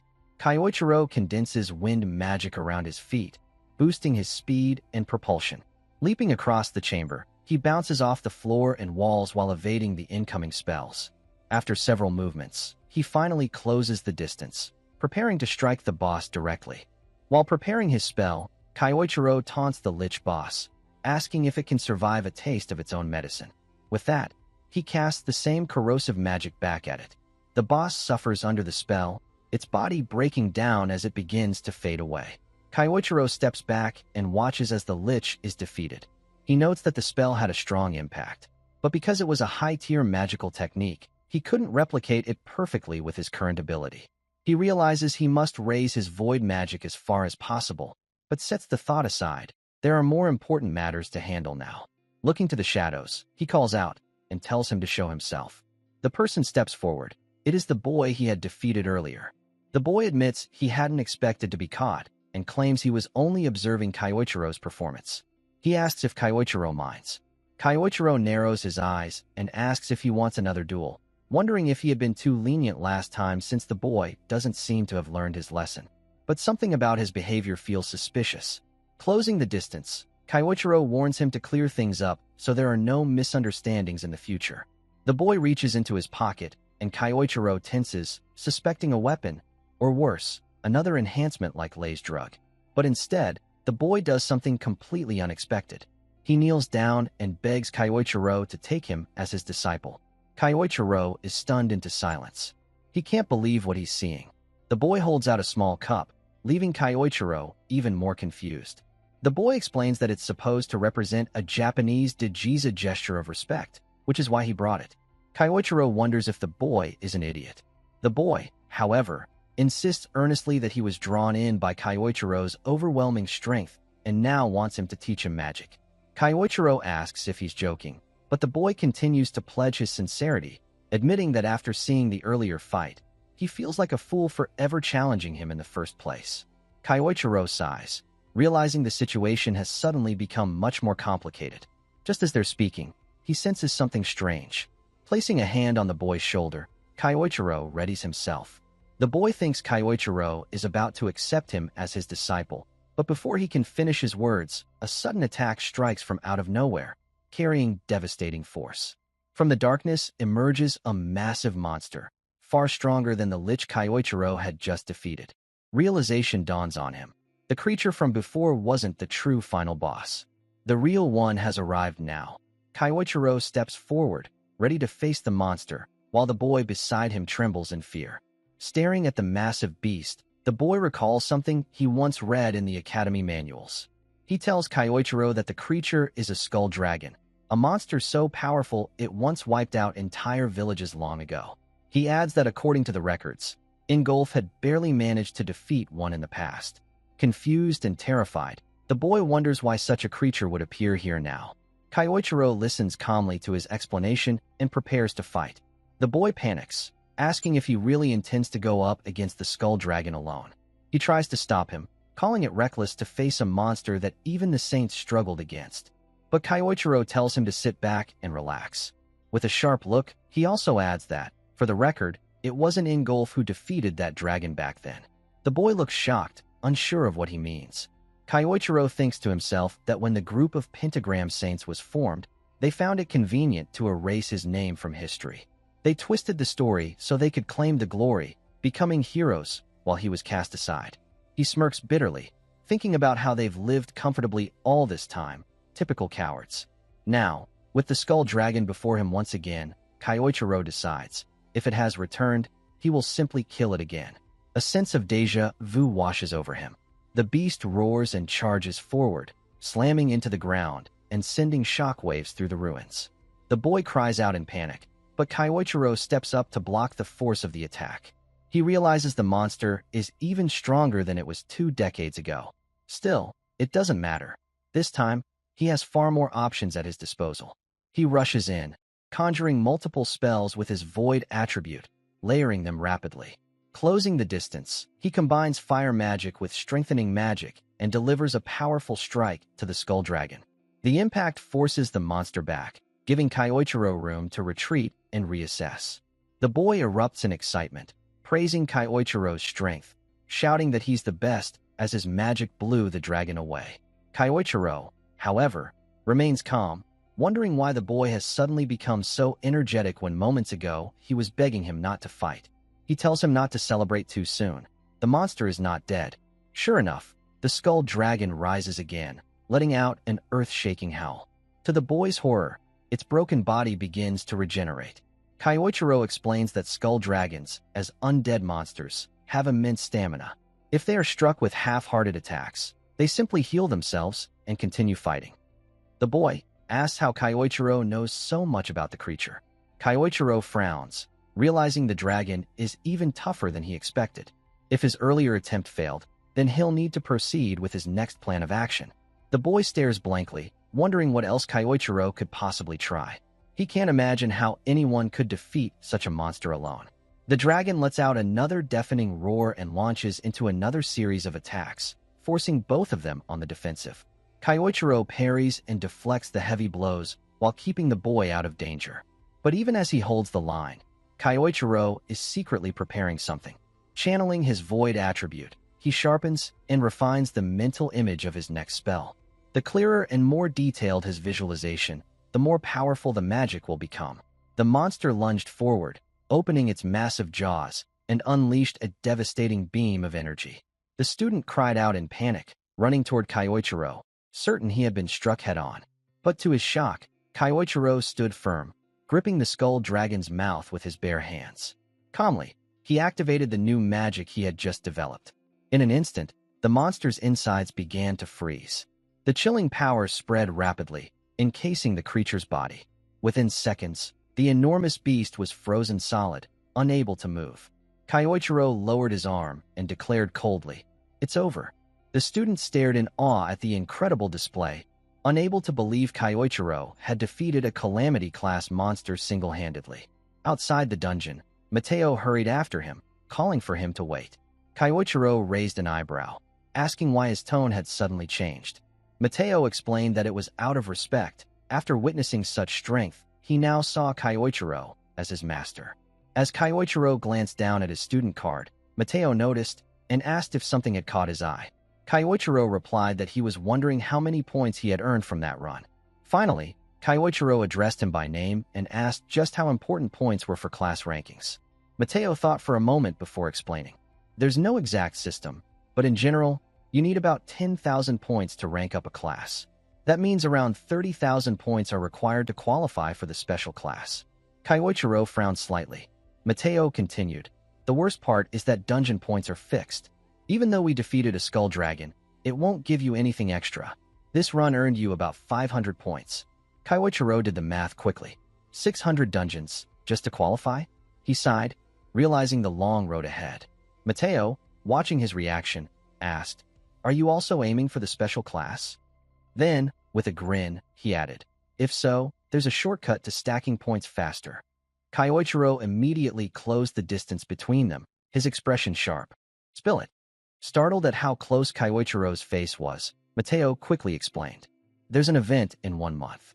It's a competition where students face assigned challenges. The winner earns 20,000 points directly." Kyoichiro's eyes lit up. 20,000 points in one strike. That was far beyond what he had expected. If he could secure first place at this festival, he could close the gap to special class far quicker than anticipated. Clenching his fist with determination, he made up his mind. Then I'll take first place at this so-called Sublime Heaven Festival. After a month, the day for the Sublime Heaven Festival event at the Academy finally arrived. In the Academy, the festival was officially announced to begin as the students listened to the management. Kyoichiro's new servant was also excited about it since the long-awaited event had finally come. Kyoichiro had planned to gather as many points as he could during this festival so that he could secure the top spot and quickly enter the special class. Once he achieved that, he would be one step closer to confronting one of the people who had betrayed him 2 decades ago. The management announced the mission and the rules. The main objective for the students was to claim the gemstone placed at the top of the tower. They had to climb the maze-like tower to reach it, and that was the only rule of the challenge. The method they used, along with any tricks or strategies, was entirely up to them. Whether they climbed straight up or played dirty, the only requirement was to show the strength they had honed until now. After listening to the rules, Kyoichiro smiled since this was exactly what he had expected from the academy.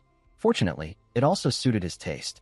At that moment, a red-haired boy asked if they were planning to take the first spot, warming up as he spoke.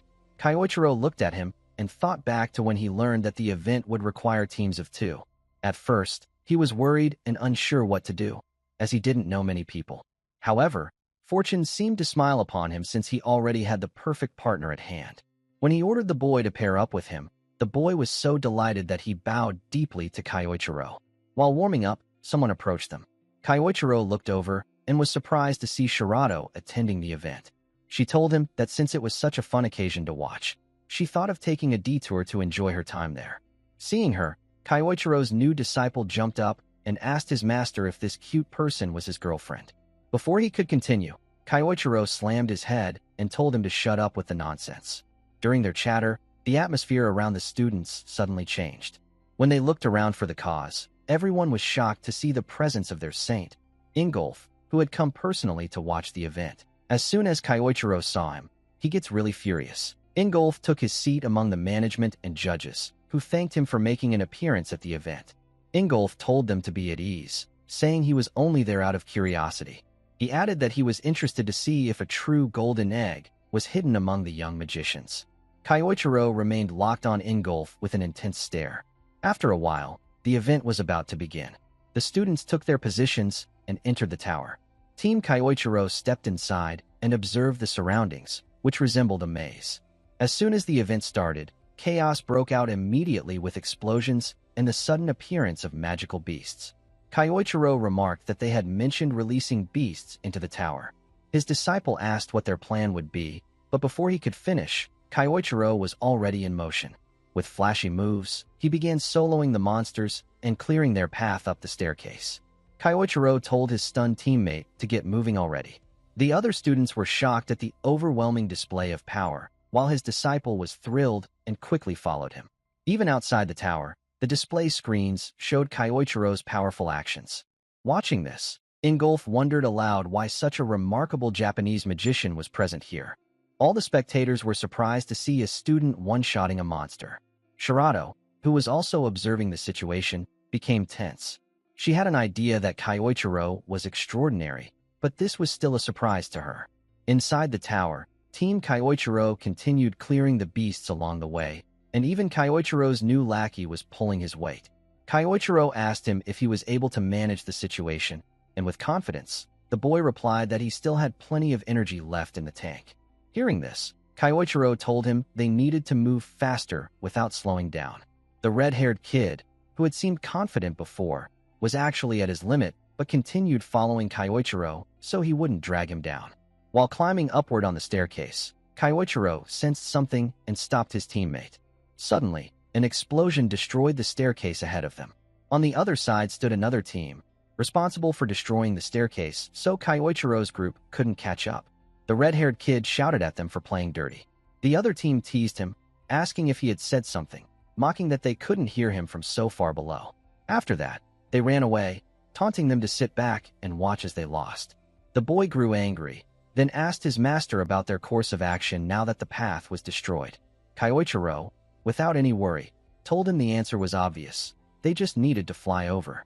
Shocked and worried about what he meant by fly, the boy asked how, but before he could even finish speaking, Kyoichiro grabbed him and used wind magic to propel them upward with immense speed. At the doorway of the final chamber, the team that had destroyed the bridge had already arrived. After running ahead, they believed they had secured victory, boasting that it was easier than expected. Their pride swelled, and they remarked that they would never lose to a foreign Japanese student. However, just as they celebrated their supposed win, Kyoichiro appeared, asking if they were certain of their victory. Seeing his arrival, despite the destroyed stairs, they demanded to know how he had managed to get there so quickly. Kyoichiro told them that the obstacle they created was nothing compared to what they thought, as it had barely slowed him down. His disciple, though panting heavily, boldly declared that they would not lose to random clowns. The opposing team mocked him, saying he looked half dead already. With no other option, the rival team prepared to fight Kyoichiro's group, readying their magic attacks. But before they could even launch their spells, Kyoichiro told them they were far too slow. With that, he knocked both of them out before they could even finish conjuring their magic. They collapsed, confused about what had just struck them. The red-haired boy was left impressed by Kyoichiro's speed. With all obstacles cleared, they opened the door to the final chamber. Inside was an empty hall, with the gemstone placed on a pedestal. They looked around and quickly realized that the gemstone was their target. The red-haired boy grew excited, thinking they were about to win since they were the first to arrive. However, Kyoichiro reminded him that the challenge wasn't over yet. Suddenly, countless armored soldiers appeared in the chamber out of nowhere. Even the management watching from outside became worried, as those armored knights had not been placed there by them. At this, Ingolf smiled, wondering how the students would tackle the trial that now stood before them. The magic soldiers kept appearing all around the room. Kyoichiro looked at them and knew immediately that these were not human soldiers. He realized, after seeing the sheer number of summons, that only one person was capable of controlling this many soldiers at once. It had to be Ingolf. The judges, noticing the magic, asked Ingolf if this was his doing. He casually replied that, more or less, it was true. Ingolf added that the event would have been far too boring if it ended in such an easy way. One of the judges commented that Ingolf was being cruel, but Ingolf remarked that if the students wished to become great mages, then they should be able to deal with unfair situations as a bare minimum. He went on to say that he doubted any of the students would be able to break through this many soldiers, so he had no great expectations. Still, he was curious to see how they would attempt to claim the gemstone. With a smile, he said he was eager to see what they could do. The red-haired kid grew worried and asked Kyoichiro what they should do. Kyoichiro told him clearly that, in order to reach the gemstone, their target, they had to defeat the summoned soldiers first. Hearing this, the boy nervously pointed out that the number of enemies was massive and that they looked strong as well. Kyoichiro, with a straight face, replied that even if all the odds were against him, he had to do whatever it took to reach his goals.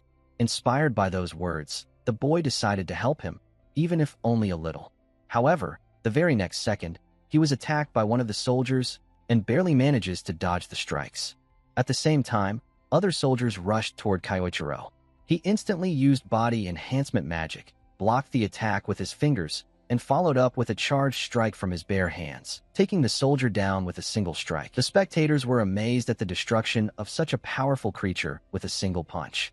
Kyoichiro continued to slam down knight after knight across the room, clearing the area. His student watched in awe, growing even more impressed by his power. Even Ingolf raised his eyebrows, admitting to himself that Kyoichiro had some impressive offensive ability, but he doubted whether he could truly take on all of the soldiers summoned there. Ingolf slammed the table, insisting that his magic wasn't that easy to overcome. As if responding to Ingolf's will, the soldiers began multiplying, raising the difficulty of the challenge even further. The boy wondered what the academy was thinking by allowing such a high-level trial for students. Even the spectators grew anxious about the extreme difficulty. Shirato, watching closely, knew it would be impossible to defeat an entire army like this, yet she still held hope that Kyoichiro might somehow break through. She fixed her gaze on him, wondering what his next move would be. The soldiers swarmed around Kyoichiro, forcing him to dodge continuously while calculating the rising number of enemies.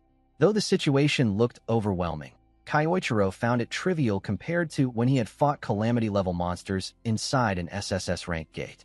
He parried their attacks and countered with sharp precision, striking down soldier after soldier. After a while, he realized that defeating them slowly would be pointless, since they might revive or multiply endlessly. The best choice was to destroy them all at once with a large-scale spell. However, he did not have the luxury of sitting idle to construct a new mental image for a spell. Instead, he decided he would have to use one he had already seen before. It would save time and be faster. He had an idea of such a spell, but he hated the person it belonged to. Given the situation, however, he resolved to bear with it. Activating void magic, Kyoichiro began forming a large-scale spell, starting with earth magic. Ingolf immediately recognized the spell in question, stood up from his seat, and knew what he was about to witness. Meanwhile, Kyoichiro combined the elements, fusing earth and wind magic, and unleashed a devastating attack. The entire chamber exploded with such force that the impact was felt even outside the tower. The spell Kyoichiro used was one that had taken Iwako 2 decades of hard work to create. Yet, Kyoichiro executed it flawlessly. With all the obstacles obliterated, he stepped forward and claimed the gemstone, declaring the game over. Seeing that he had actually done it, his disciple jumped with joy, celebrating alongside the spectators, who were all thrilled after witnessing such an incredible battle. Shirato, who had been watching intently, was stunned to see him use fusion magic. She wondered just how deep his power truly went.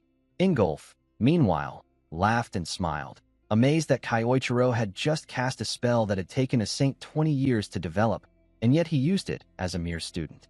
Ingolf noted down the name Ase Kayasuk on his personal list, finding him utterly fascinating. As he left, Ingolf remarked that if Kyoichiro entered the special class, he would personally make sure he received training worthy of his caliber. After all the preparations and follow-up work from the events, the Academy held a ceremony to announce student promotions, including the one who would be advancing to the special class. When the announcement of Ase Kayasuk's success was made after he had earned enough points, they welcomed him and invited him onto the stage. Everyone whispered among themselves, astonished that he had only been at the Academy for a month and was already receiving such a major promotion. They even recalled the incredible battle he fought during the festival. Some commented that he seemed almost inhuman. Hearing all of this, his disciple grew smug with pride over his master's feats. After the announcements and the introduction of all the major students on stage, the Academy proceeded with the armband ceremony, for which they had invited a special guest. Kyoichiro, hearing this, wondered if the guest was who he thought it might be. The speaker then welcomed their guest, none other than the saint of the country, Ingolf. The speaker handed the stage over to him. Looking at Ingolf, Kyoichiro thought to himself, questioning whether he was really there just for the ceremony or if he had an ulterior motive.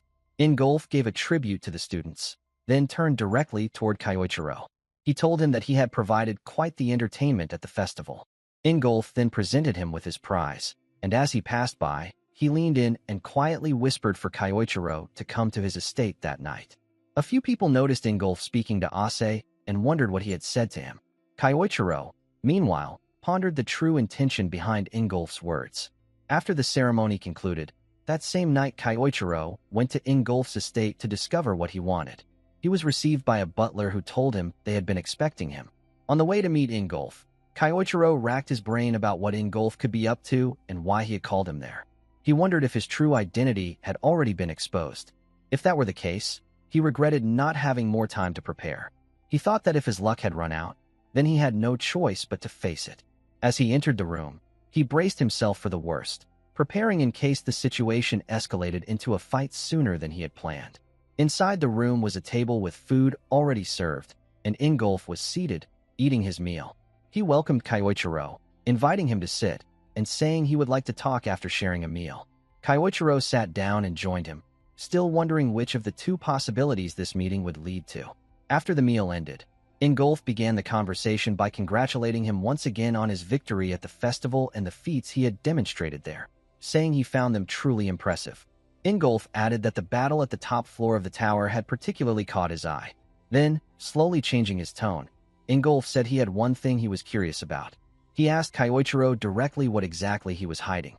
The abrupt question caught Kyoichiro off guard, leaving him confused, as he couldn't immediately tell what Ingolf was referring to.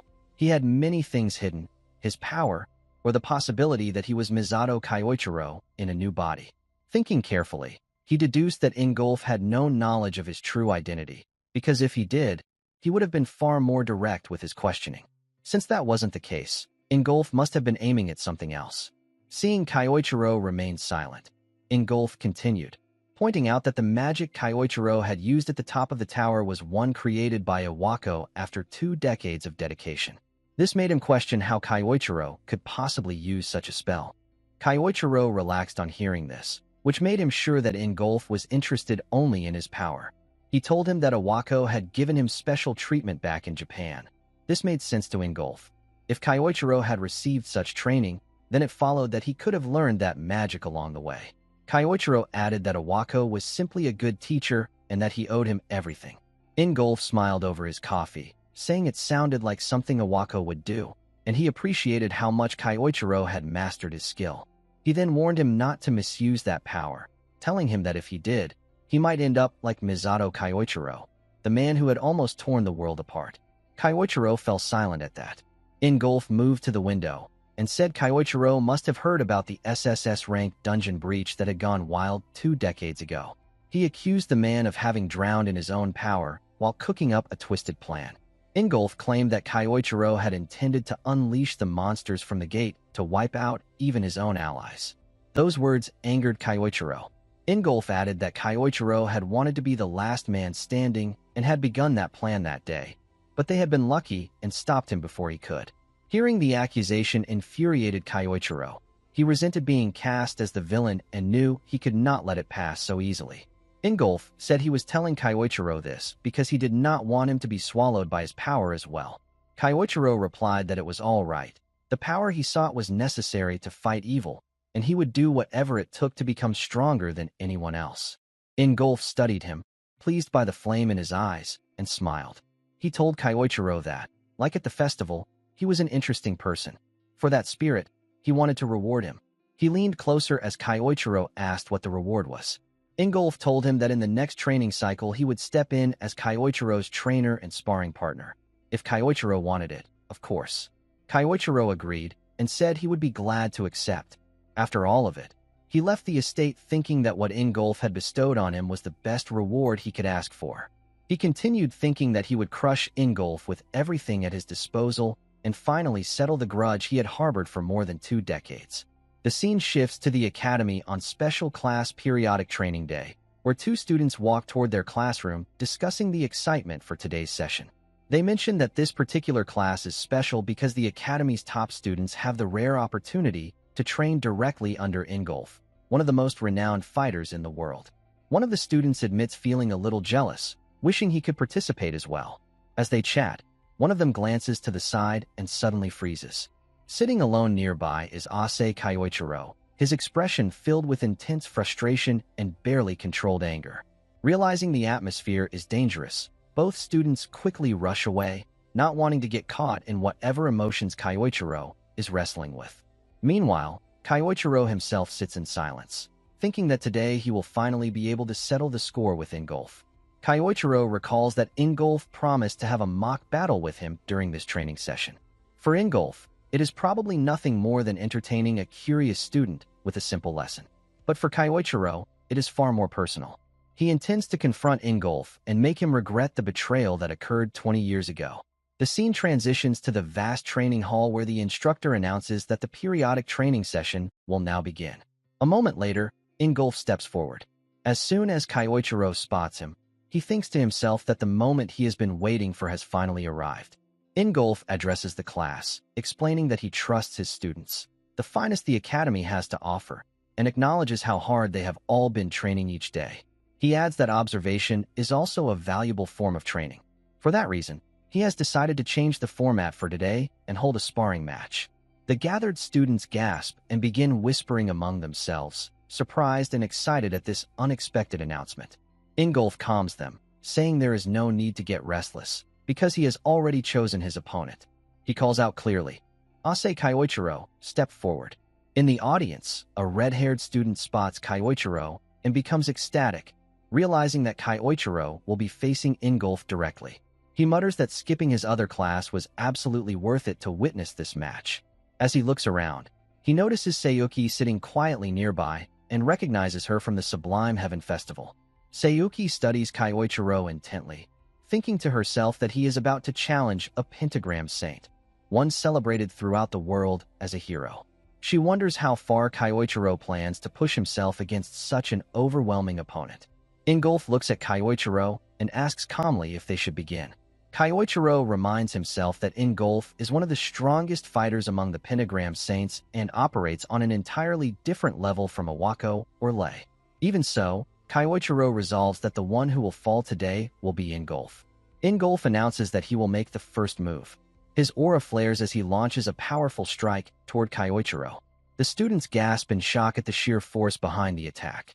Even Sayuki finds the situation troubling, noting that the shockwave from Ingolf's punch alone tears through the air. Yet, to her surprise, Kaiichiro withstands the blow. Kaiichiro wonders if Ingolf is using body enhancement magic and decides to counter with earth magic. When Ingolf's strike collides with him, Kaiichiro manages to block it using reinforced stone. Ingolf appears slightly impressed that Kaiichiro was able to stop such a heavy blow. Smiling, Kaiichiro asks if Ingolf used body enhancement magic, since the strike felt incredibly heavy. Internally, he acknowledges that he barely managed to stop it, and the power behind the attack was incredible. Ingolf smiles back and corrects him. He wasn't using body enhancement magic yet. Kaiichiro is shocked. Then Ingolf gathers an even stronger aura and states that this is what it looks like when he activates body enhancement magic. He unleashes a devastating strike at Kaiichiro. Kaiichiro is stunned by the sheer difference in power. As he attempts to block, Ingolf continues attacking with rapid, heavy strikes, leaving him no choice but to move swiftly and dodge. In the audience, the red-haired student is horrified that his master, Kaiichiro, is being pushed back so hard. He wonders what kind of technique Ingolf is using. Ingolf notices Kaiichiro's evasive movement and remarks that Kaiichiro escaped using wind magic, showing strong survival instincts. But the battle is far from over. Ingolf delivers another crushing blow, and Kaiichiro narrowly avoids it. Realizing the impact would be catastrophic, he knows he can no longer afford to hold back. Ingolf notices Kaiichiro suddenly stop moving and realizes that Kaiichiro is preparing to counterattack. Sayuki immediately recognizes the stance. It's the same technique Kaiichiro used during the festival. Kaiichiro activates fusion magic and releases a powerful green aura that surges toward Ingolf.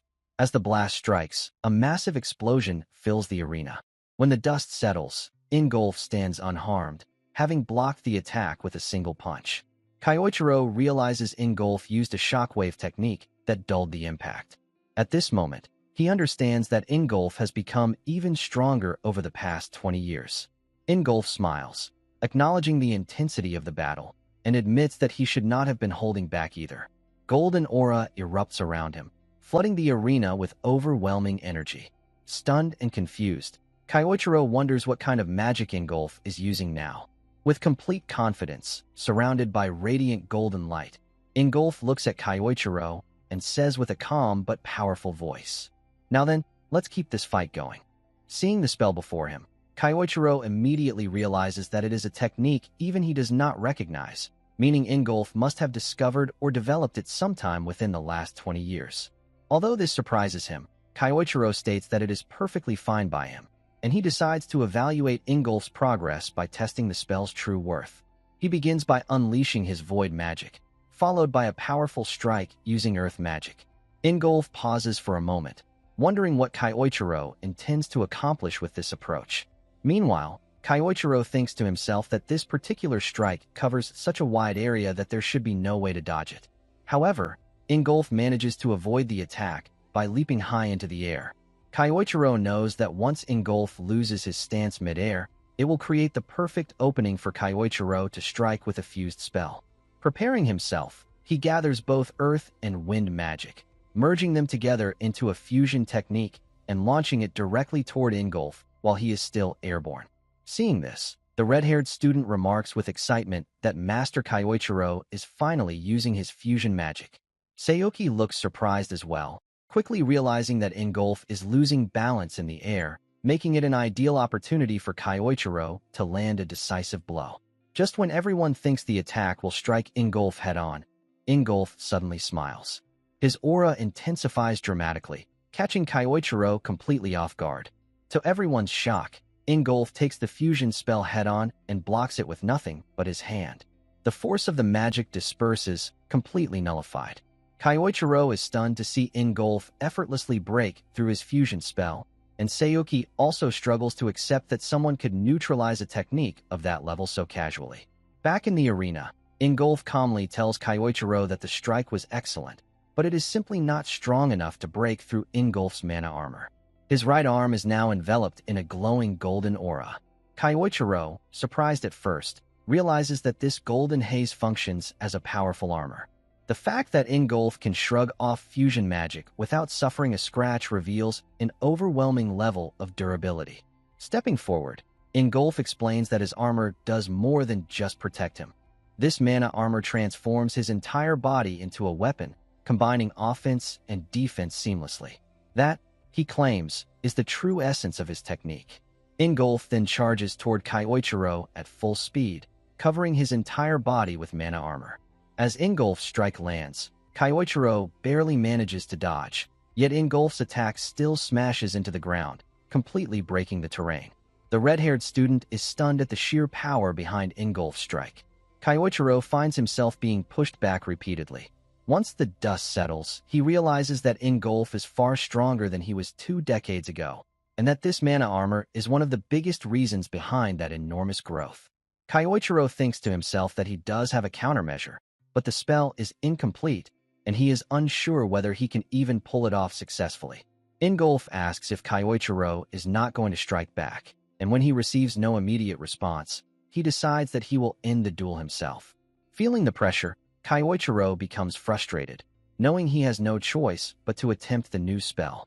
Kyoichiro begins gathering blue mana into his hand. Seeing this, Ingolf wonders if Kyoichiro is trying to forge something, but he still believes there is nothing that can stop him. However, as he prepares to advance, Ingolf suddenly senses an ominous aura surrounding him. Alarmed, he rushes forward to strike. Kyoichiro, unable to complete the spell in time, cannot block the attack and is pushed back again. He thinks to himself that, as expected, he has still not mastered this new technique. Yet he also knows that if things continue like this, he will inevitably lose. Before Kyoichiro can attempt anything else, Ingolf lowers his stance and states that this is enough. Kyoichiro is caught off guard. Ingolf calmly explains that they have accomplished more than enough for a sparring match and suggests that they end the session here. Although Kyoichiro feels frustrated, the training officially concludes. As Ingolf dismisses the class and prepares to leave, several students praise him for the incredible demonstration. They found the match inspiring and were impressed that Kyoichiro held his ground, even though Ingolf had the advantage throughout the entire fight. The students excitedly discuss how remarkable the pentagram saint truly is. The red-haired student approaches Kyoichiro and tells him he fought well, adding that when it comes to someone like Ingolf, nobody can blame Kyoichiro for struggling. Meanwhile, Kyoichiro reflects silently, acknowledging that he underestimated Ingolf. In his current state, he cannot defeat him. Kyoichiro understands he must push his void magic even further and continue to grow stronger. Sayuki watches all of this and thinks to herself that no one else seems to understand the potential that Ase Kyoichiro is truly hiding. Then the scene shifts back to Ingolf, who wonders about the ominous aura he sensed earlier. It was unlike anything he had experienced before. Even so, Ingolf smiles, stating that it has been ages since he has had such an exhilarating clash, and he knows one thing for certain. Kyoichiro is not the kind of man who would allow his journey to end here. Later that night, the scene shifts to Ingolf, who is sitting quietly in his room. He reflects to himself that it has been a very long time since he experienced a battle that genuinely excited him. Yet that man, Ase Kyoichiro, truly surprised him. Ingolf never expected Kyoichiro to possess such refined strength, and in one particular moment during the sparring match, he even felt something he had not felt in years, a flicker of fear. As he sits there, Ingolf realizes he has only experienced that feeling once before. The scene transitions into a memory from years ago, when Kyoichiro was still Ingolf's master. In that memory, Kyoichiro calmly tells him that it looks like the victory belongs to him. Ingolf, still catching his breath, asks what kind of attack Kyoichiro used just now. He cannot believe that his master had been hiding a spell of that level all along. Kyoichiro responds by saying that Ingolf almost managed to defeat him, and besides, a teacher must always keep at least one hidden ace up his sleeve until the very end. Hearing this, Ingolf smiles warmly, thinking that his master never changes. Kyoichiro always rises above expectations, and that is exactly what made him not just a mentor, but also Ingolf's greatest rival. Feeling energized, Ingolf stands up and asks Kyoichiro for another sparring match. Returning to the present, Ingolf thinks that the memory feels nostalgic, Yet he knows that a past tainted by darkness cannot simply turn pure again. Even so, he misses having someone who could stand beside him as an equal. He misses the feeling of facing a true rival the way he once faced his master. For years he longed for such a challenge, until Ase Kyoichiro appeared. Now, Ingolf finds himself genuinely excited to see how far Kyoichiro can go and what heights he will eventually reach. The scene shifts to a vast forest where Kyoichiro stands alone, reflecting that this place remains unchanged even after 20 years. He realizes he may be able to use the forest's hidden features to his advantage. Right now, he cannot match Ingolf's current level, and he knows he must retrain himself from the ground up. Fortunately, the dungeon located within this forest is the perfect place for such intensive training. As Kyoichiro enters it, he immediately notices that the dungeon possesses a powerful gravity field, far stronger than the surface outside. He mutters that no wonder Ingolf's punches carried such weight. If Kyoichiro took one of those full force, he would be finished. His first step, therefore, must be to strengthen his physical body. Once he can confront Ingolf head-on, the new spell he has been developing will become the key to victory. Standing confidently, he whispers, "Just wait for me, Ingolf." 3 days later, we shift back to the academy, where all the students have finished their classes for the day. Among them is Sayuki, who feels uneasy because Kyoichiro has not returned to the dormitory since the sparring match. She wonders where he could have gone. At that moment, she encounters Kyoichiro's disciple, the red-haired student. He looks down and admits that everything feels boring without Kyoichiro around. Noticing Sayuki's concern, she asks if he knows anything about where Kyoichiro might be. The boy replies that he is not completely sure, but he heard something about Kyoichiro heading toward the eastern forest to train. Hearing this, Sayuki immediately understands where Kyoichiro is likely training. She thanks the red-haired student and quickly leaves for the forest. When she arrives, she recalls that there is a hidden dungeon deep within this area, an ideal place for someone seeking to grow stronger. But then she pauses, questioning how Kyoichiro would even know about the dungeon. He should have no knowledge of this region at all, unless it is truly possible that Ase Kyoichiro is actually Misato Kyoichiro in disguise. The thought makes her tense. The scene shifts to a month earlier, when Lady Claudia secretly ordered Sayuki to investigate anyone who might be Misato Kyoichiro hiding under a different identity. Ase Kyoichiro's name was on that list. Returning to the present, Sayuki thinks that if Kyoichiro truly is Misato, then the situation is far more serious than expected. She enters the dungeon and recalls that she had visited this place once before for a mission. It is just as overwhelming and intense as she remembered. Seeing the destruction around her, she realizes Kyoichiro must have been training here relentlessly. Soon she spots Kyoichiro standing among a number of defeated monsters. Her eyes widen, and she quickly hides herself. His aura is completely different, far stronger, more polished, and impossibly intense. She cannot believe that he defeated all of those creatures alone. It surpasses anything she ever imagined. After exiting the dungeon, Sayuki immediately calls Lady Claudia and reports everything she saw. She explains that with Kyoichiro's current training pace, he might actually reach Ingolf's level. Hearing this, Claudia asks about the possibility of Kyoichiro truly being Misato. Sayuki answers that the probability is very high. Lady Claudia smiles, ending the call with clear satisfaction. She remarks that everything is unfolding exactly as she expected. Things are about to become very interesting, she says, and adds that all events are moving in perfect alignment with the Lord's prediction. The scene returns to the dungeon, where Kyoichiro stands confidently. After weeks of intense training, he finally declares that his technique is complete. With renewed determination, he tells himself that this time, without question, he will manage to land a decisive blow on Ingolf. The story then shifts to Iwako's office. Iwako is buried in paperwork when his phone suddenly rings. He picks it up, and to his surprise, the caller is Ingolf himself. Startled, Iwako immediately asks if something is wrong. Ingolf calmly replies that there is something he wants to confirm, a question regarding a particular student named Ase Kyoichiro. Hearing this, Iwako freezes in shock. The very last thing he expected was for Ingolf to bring up Kyoichiro. After a short conversation, Ingolf ends the call, saying that he simply wanted that information. Left alone, Iwako leans back in his chair, rattled. He mutters to himself in disbelief, wondering why Ingolf suddenly became curious about Ase Kyoichiro's past. But he cannot tell Ingolf the truth, that Kyoichiro is actually Misato. If Awako ever revealed that secret, he is certain the consequences would be fatal for him. The scene transitions to Ingolf, who has also been thinking deeply. He realizes that Awako is hiding something significant, yet he cannot find any solid evidence to confirm his suspicions. As he gets ready to leave his room, he suddenly notices a letter lying on the floor, as if someone quietly slipped it under the door. Confused, he picks it up, wondering who could have delivered it so mysteriously. When he opens the letter and reads its contents, a surge of anger rises within him.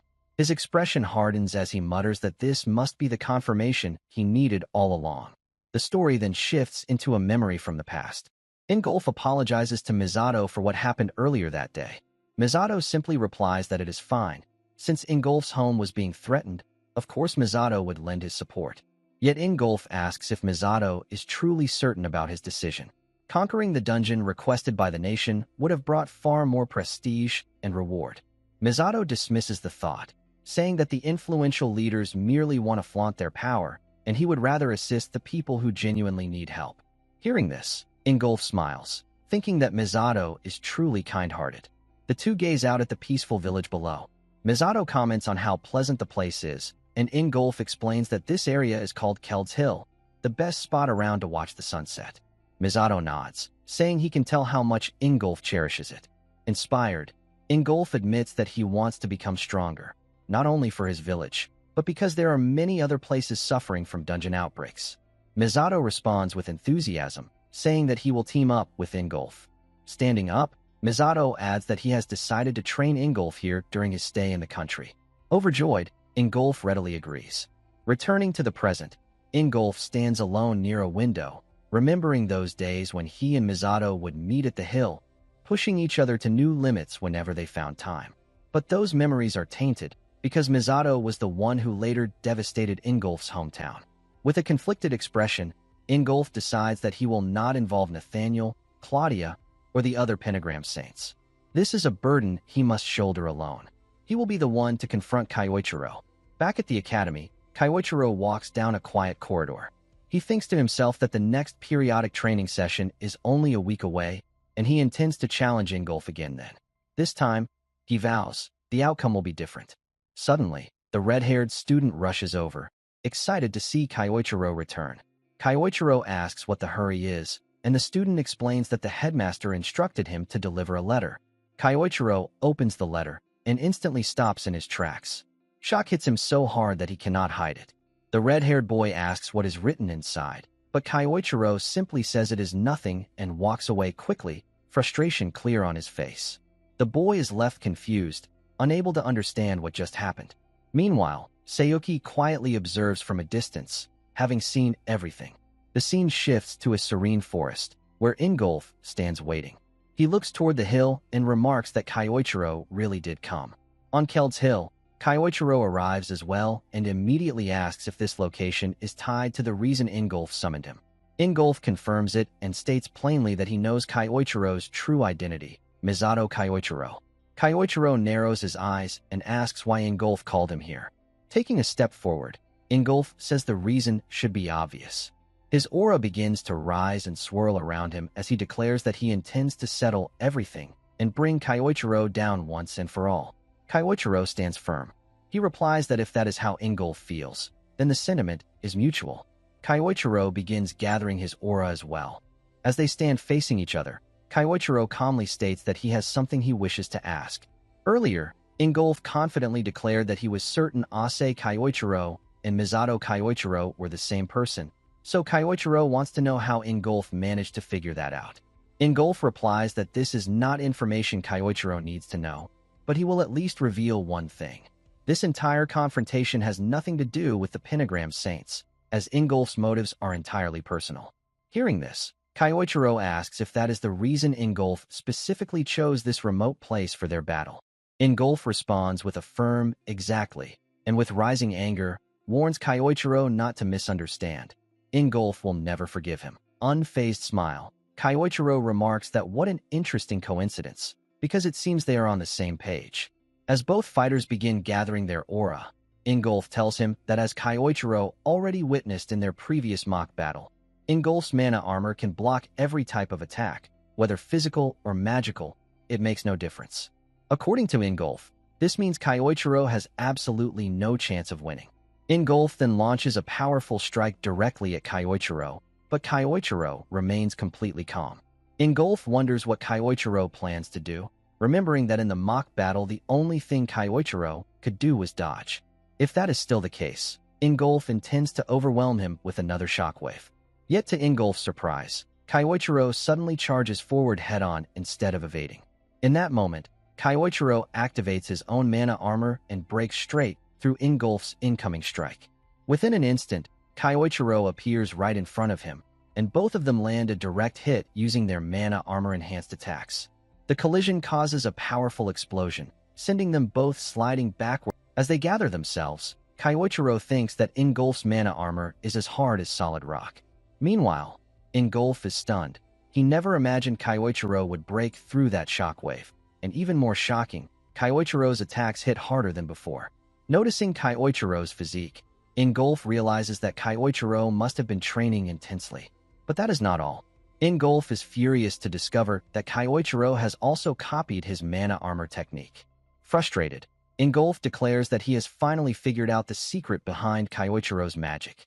According to him, Kyoichiro's so-called void magic is nothing more than the ability to copy other people's skills, but an imitation is still just an imitation, and against someone like Ingolf, such a trick will never work. Ingolf adds that Kyoichiro's time magic from the past was something he once admired, even looked up to, but Kyoichiro is no longer the person he once was. As Ingolf intensifies the pressure of his mana armor, he shouts that Kyoichiro will never be able to break through it. Hearing this, Kyoichiro calmly responds that copying skills is close to the truth, but not quite right.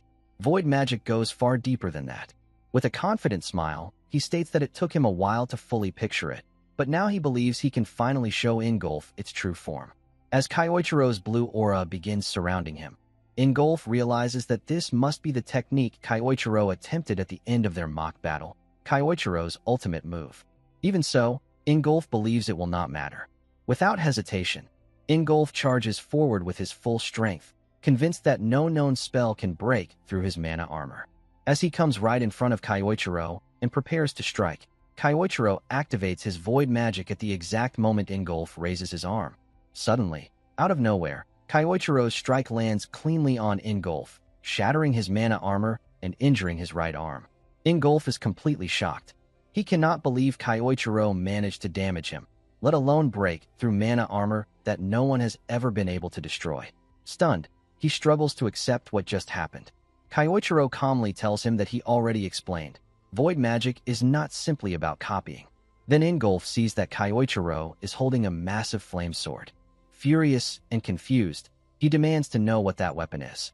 Kyoichiro answers clearly. Creation through imagination. That is the true essence of void magic.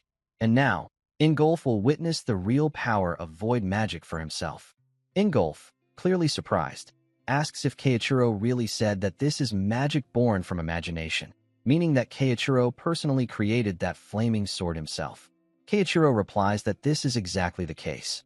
He explains that the sword is a custom-made spell designed specifically to defeat Ingolf's mana armor. In short, it does not exist anywhere else, because it is Kyoichiro's original magic. Hearing this, Ingolf becomes frustrated and wonders how that sword could possibly break through his mana armor. Kyoichiro remarks that Ingolf looks confused and points out that Ingolf previously claimed his mana armor could block every attack, but that is not actually true.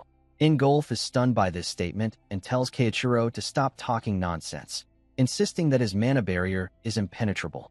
Kyoichiro responds that this is not correct, because of the special attribute of Ingolf's magic, which converts mana into metal, giving it a metal-based property. Confused, Ingolf asks how Kyoichiro even knows about that. Kyoichiro tells him not to be ridiculous, since he already used that very property against Ingolf just moments ago. Ingolf then realizes that this was exactly what Kyoichiro did earlier. Kyoichiro further explains that if he can reproduce the effect, then it means he understands how it works. No matter how tough metal is, it is not invincible. That is why Kyoichiro created something specifically to counter it. An ultra-high-temperature flame sword capable of breaking through metal defenses. Meanwhile, Ingolf thinks to himself that his armor has brushed off countless spells before, and yet Keiichiro managed to create this sword in such a short amount of time. With confidence, Keiichiro tells Ingolf to accept the truth that Ingolf can no longer stop his attacks. Angered, Ingolf tells Keiichiro not to underestimate him, saying that just because Keiichiro learned a new trick does not mean he has already won.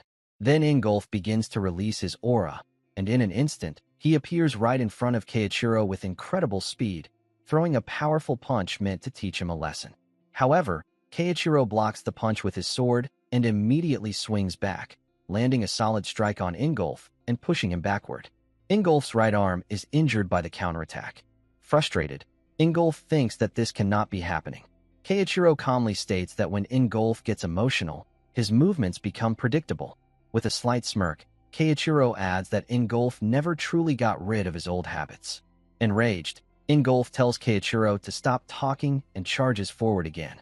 Seeing this, Keiichiro thinks that Ingolf is still going to keep coming straight at him. Keiichiro dodges the first strike, but Ingolf wastes no time and attacks again from the other side, launching a rapid barrage of punches. Keiichiro manages to block all of them with ease. Filled with anger, Ingolf finally sees what he believes is an opening and throws a full power strike at Keiichiro. Keiichiro realizes that he will not be able to block this attack directly, so he activates one of his stealth skills. Before Ingolf's strike can land, Keiichiro disappears, and the attack hits the ground instead, kicking up smoke and dust. Confused, Ingolf wonders where Keiichiro went, unable to see clearly through the smoke. At that moment, Keiichiro appears from the side and points his sword at Ingolf, telling him that he is lost. Seeing this, Ingolf tells Keiichiro that he always thought of him as a rival in a good way, someone who pushed him to become better, and asks why Keiichiro could not let him keep believing in that. Just as Keiichiro is about to respond, a sudden strike comes from behind and hits Ingolf, sending him to the ground. Keiichiro is stunned and quickly turns to look, only to see that it was Claudia who attacked. Claudia smirks and says that she will not let Keiichiro wrap things up just yet. Keiichiro becomes angry when he sees her. With a smile, Claudia greets him, saying it has been a long time. Hearing this, Keiichiro realizes that Claudia knows his true identity. Claudia then activates her magic and tells Keiichiro that although she would like to catch up with him, that will have to wait, because the real fun is about to begin. Then Claudia's aura begins to surround Ingolf, and he slowly stands up, now ready to face Keiichiro again, but much stronger than before due to Claudia's magic. Keiichiro quickly realizes the dangerous situation he is in. Claudia then tells Keiichiro to resume his duel against Ingolf. At that moment, Sayuki arrives and tells Claudia that it is time to leave.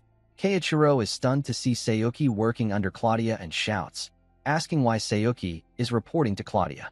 Ignoring his question, Claudia turns away and leaves, telling Keiichiro to fight to his heart's content. Angered, Keiichiro tells Claudia to wait, but before he can move, Ingolf releases his aura, spreading it across the ground and covering his body once again with his mana armor. Seeing this, Keiichiro realizes that Ingolf is clearly not in the right state of mind, which means Claudia must have used her hypnosis magic on him. Even the perfect hypnosis that Keiichiro once used on Yoichi was actually a copy of Claudia's original technique.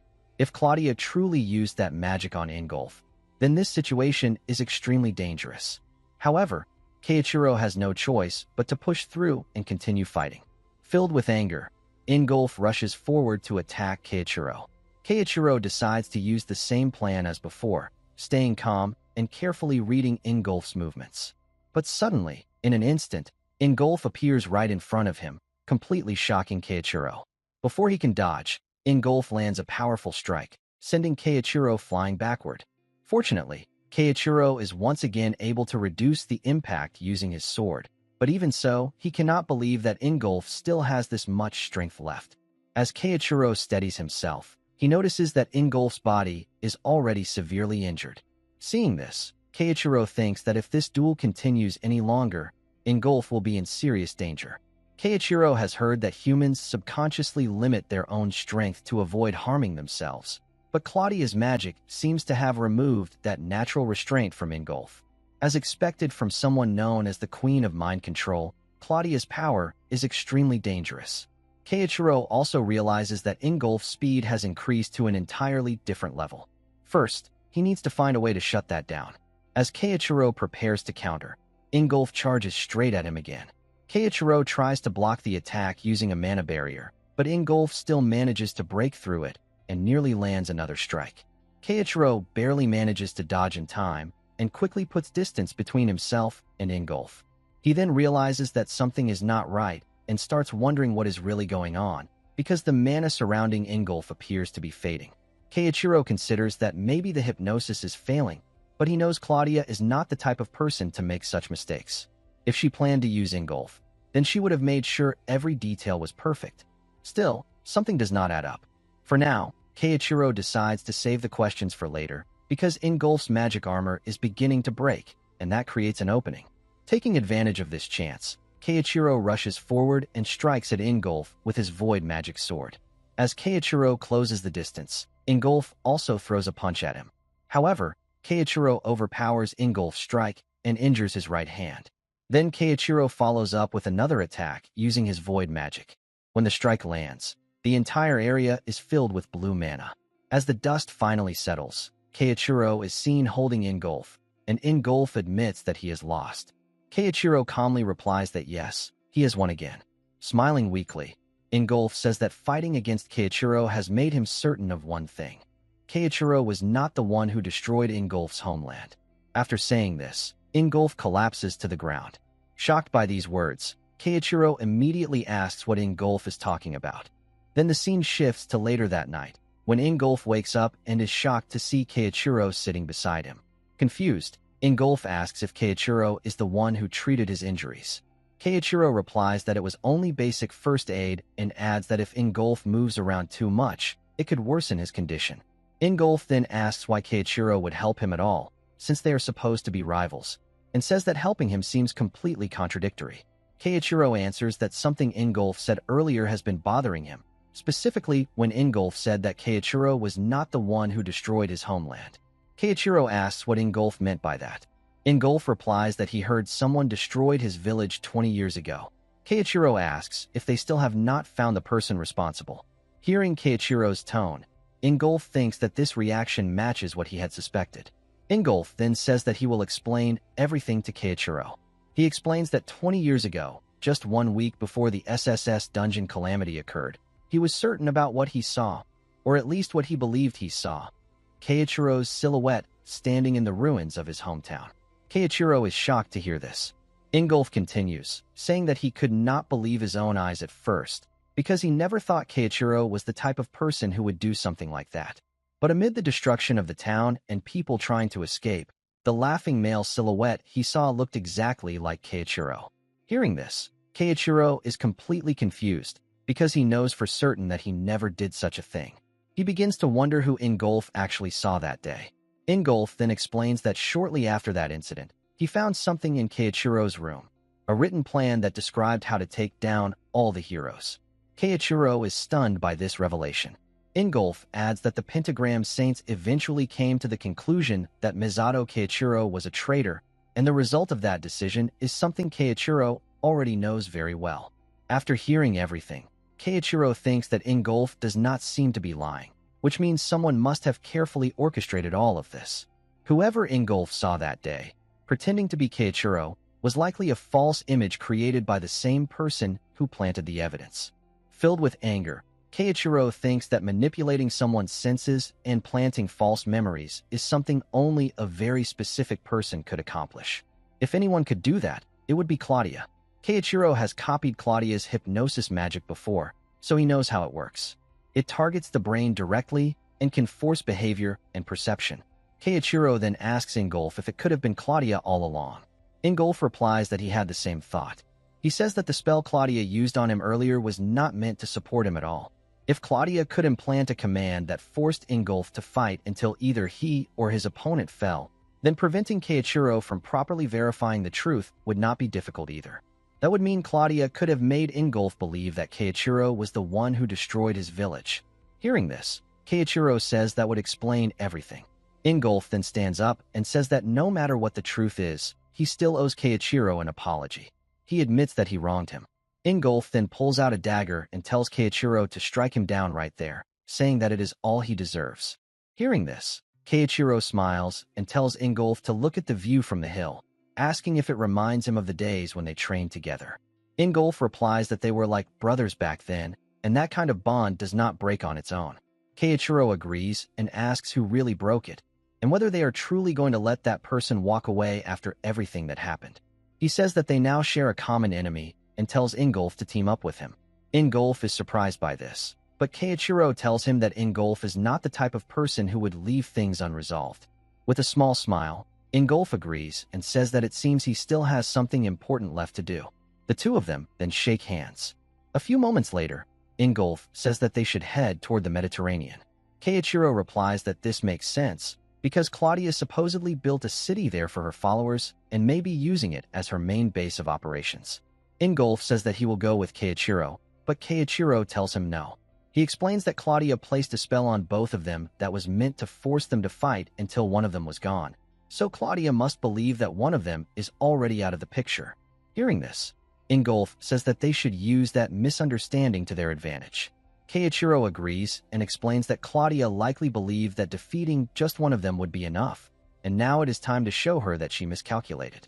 It will be easier for Keiichiro to move freely if Claudia believes that he is no longer a threat. Keiichiro then tells Ingolf to continue operating as a pentagram saint, just as before, and to keep an eye on Nathaniel as well, whose movements seem suspicious. Keiichiro tells Ingolf that he will be counting on him. With a confident smile, Ingolf replies that he understands. Keiichiro then looks up at the sky and thinks that a lot has happened, but now the next step is finally clear. He will make Claudia regret manipulating Ingolf and framing him for crimes he never committed. Then the scene shifts to the next day, where we see Keiichiro traveling on a boat. Keiichiro thinks to himself that a lot of things have happened in Germany. He then reflects that Matteo was the same right until the very end, and that the whole situation with Ingolf was one unbelievable twist. Keiichiro never thought that he would end up on good terms with someone he had assumed had betrayed him. However, Keiichiro knows he cannot sit around being sentimental forever, because now he is headed to the islands in the middle of the Mediterranean, where Claudia has gathered her followers and built her own city. It sounds ridiculous, but apparently that is exactly where Claudia is now. If it is truly a city of believers, then Keiichiro just needs to sneak in as one of them, and that should help him find the key to getting closer to Claudia. In order to do that, Keiichiro decides to use his void spell first. Then, he activates his recognition blocking magic. This spell is still not perfect, but it will keep his presence hidden whenever he wants, making it difficult for others to remember him clearly. At that moment, an old man approaches and sees Keiichiro, then asks if he is also going to Burgoism. Hearing this, Keiichiro assumes that Burgoism must be the name used for Claudia's followers. Keiichiro replies, saying something like, "Yes, that is correct." Then the old man tells him that devotion alone will not get him very far, because the old man himself is hoping to get an audience with Lady Claudia. That is why he brought a hefty sum of money, since only high-ranking believers are allowed to see Lady Claudia. Hearing this, Keiichiro recalls that Claudia does indeed rank her followers.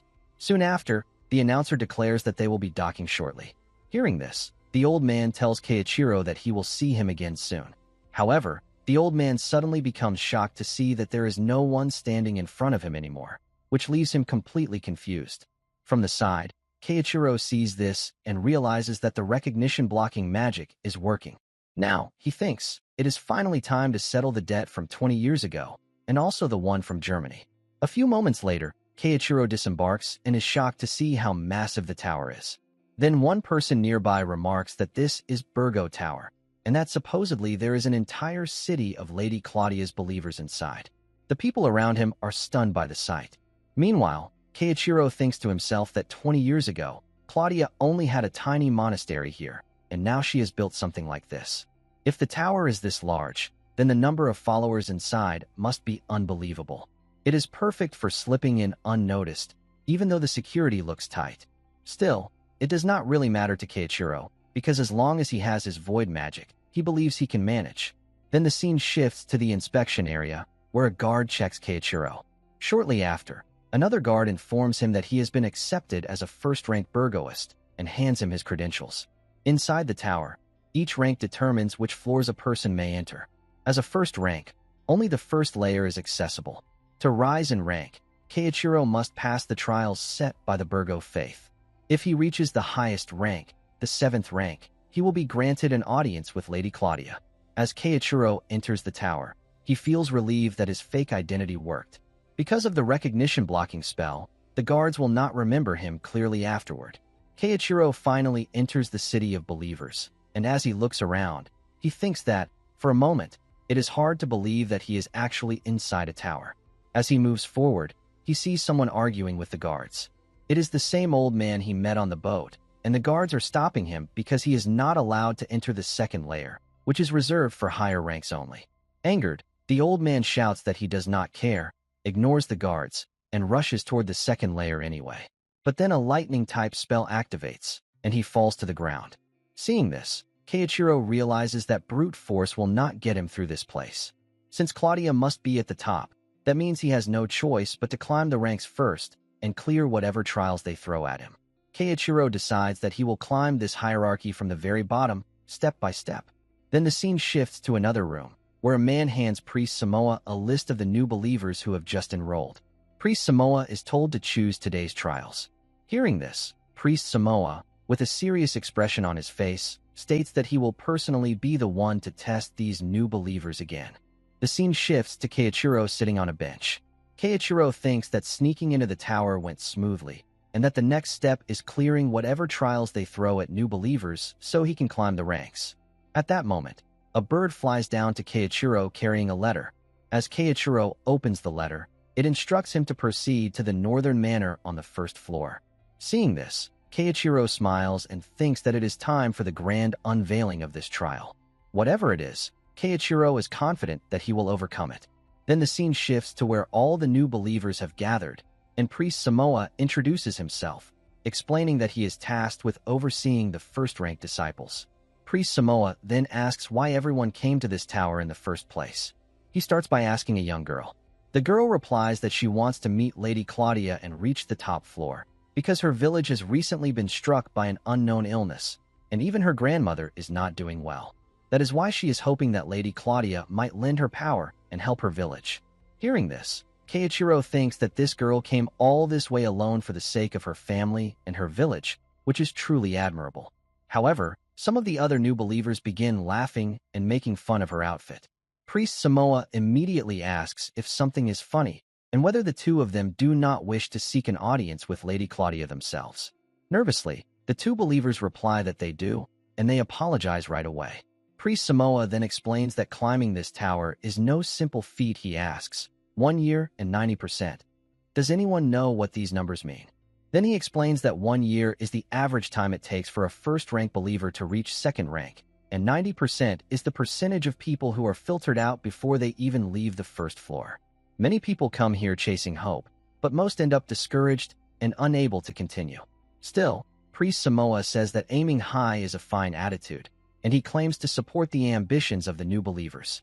Then he announces the first trial, explaining that there will be 3 challenges in total. The first is to go to the dungeon northeast of the island and defeat 500 monsters. Everyone is shocked when they hear this. Priest Samoa then explains further and shows them a stone, saying that the monsters there drop stones like these when they are defeated, and that the new believers must collect them as proof. There is no time limit, so they can take it slow and steady. That is all, and Priest Samoa says he expects good results from them. Everyone starts wondering how they will possibly defeat that many monsters, but the girl from earlier quietly leaves, clearly determined to take on the challenge. Seeing this, Keiichiro approaches the girl and says that he did not expect that. Hearing this, the girl recognizes Keiichiro from earlier and asks what he did not expect.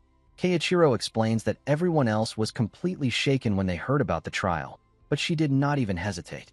The girl replies that of course she is scared, but for the sake of her village, she does not have a choice. Then she says that Keiichiro is also aiming for the top, and tells him that they should both do their best. Keiichiro replies that of course they will. Meanwhile, Keiichiro thinks to himself that there is something about this girl, but there is no point in digging into it right now. Then the scene shifts to later that day, where the old man is meeting with Priest Samoa and has already reached the 2nd rank. The old man thanks the priest, and the priest replies that this is nothing and that he should think of it as divine providence. Happily, the old man proceeds to the 2nd layer. Meanwhile, Priest Samoa, smiling to himself, thinks that he has raised the bar to impossible heights with outrageous trials so that no one can actually advance. Then, for those who are desperate enough, he approaches them privately, takes their money, and lets them advance to the second layer. Priest Samoa further remarks that the Northeast Dungeon has powerful monsters, and for the weak, it does not matter even if they take a year, because they will never make it. Those who cannot gather enough money may as well cling to their hopeless dreams until they eventually give up. Meanwhile, Keiichiro hears everything from the rooftop. Keiichiro remarks to himself that Priest Samoa is clearly acting like a villain, taking money from the rich and ignoring everyone else around him. Some disciples genuinely want an audience with Claudia out of pure faith, and Priest Samoa does not care about that at all, which truly angers Keiichiro. Then the scene shifts to the next day, where Keiichiro goes to meet Priest Samoa. Keiichiro informs the priest that he has brought back the mana stones from the dungeon. As Keiichiro shows the stones to him, Priest Samoa is stunned and finds it impossible to believe, since it has only been one day. With a nervous smile, Priest Samoa congratulates Keiichiro. However, Keiichiro then tells the priest that if he does not want people hearing his secrets, it would be best for him to keep his windows closed.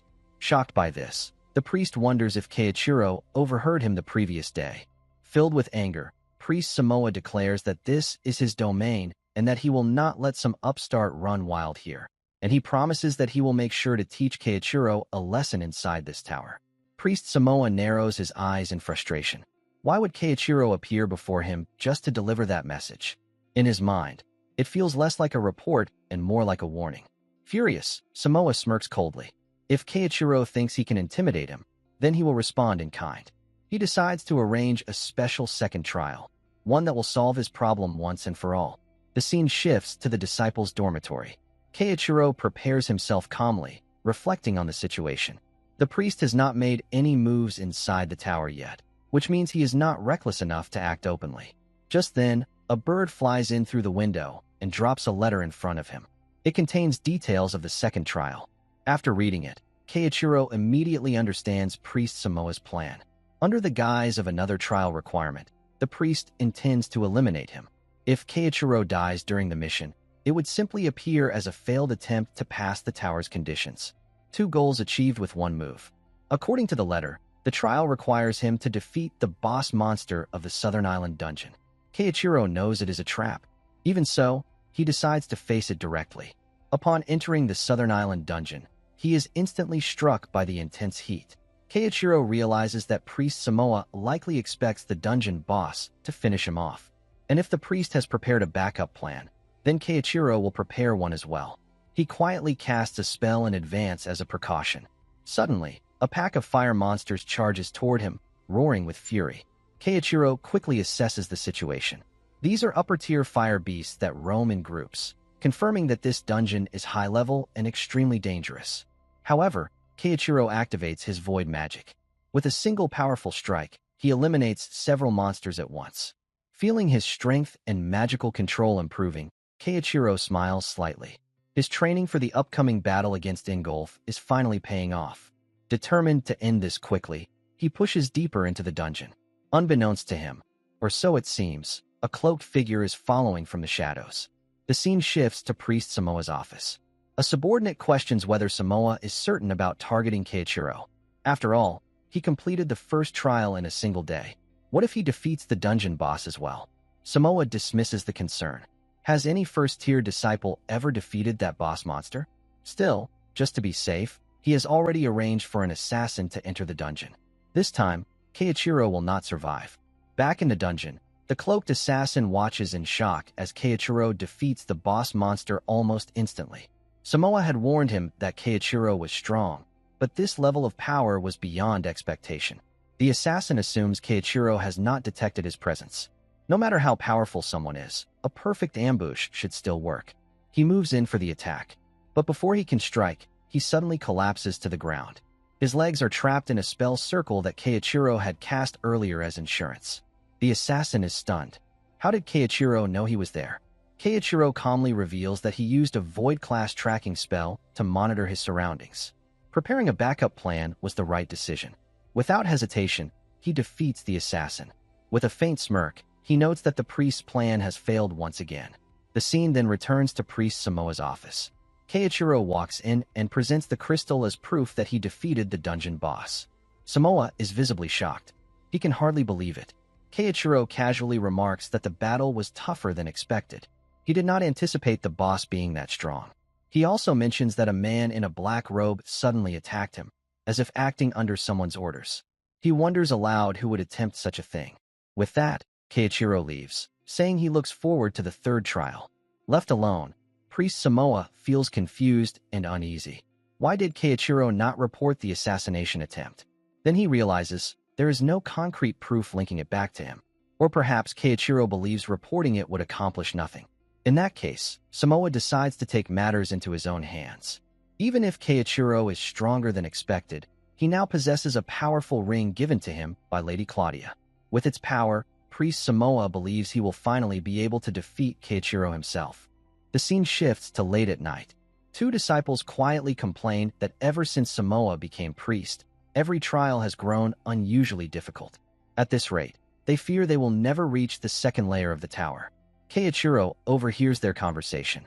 Without drawing attention, he walks over to the guards and politely asks them a question. After receiving his answer, he thanks them and leaves.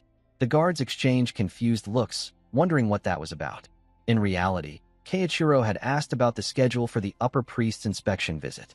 A few days later, Priest Samoa gathers everyone to announce the contents of the first layer's final trial. Keiichiro quietly thinks to himself that Samoa chose a terrible day to set this up. Or perhaps it proves Samoa's faith is not lacking at all, just misplaced. At that moment, Keiichiro secretly uses his void magic. He spreads the details of the final trial to all disciples at once. Even the visiting high priest, who has come for inspection, receives the same message and finds it intriguing. Keiichiro smiles faintly.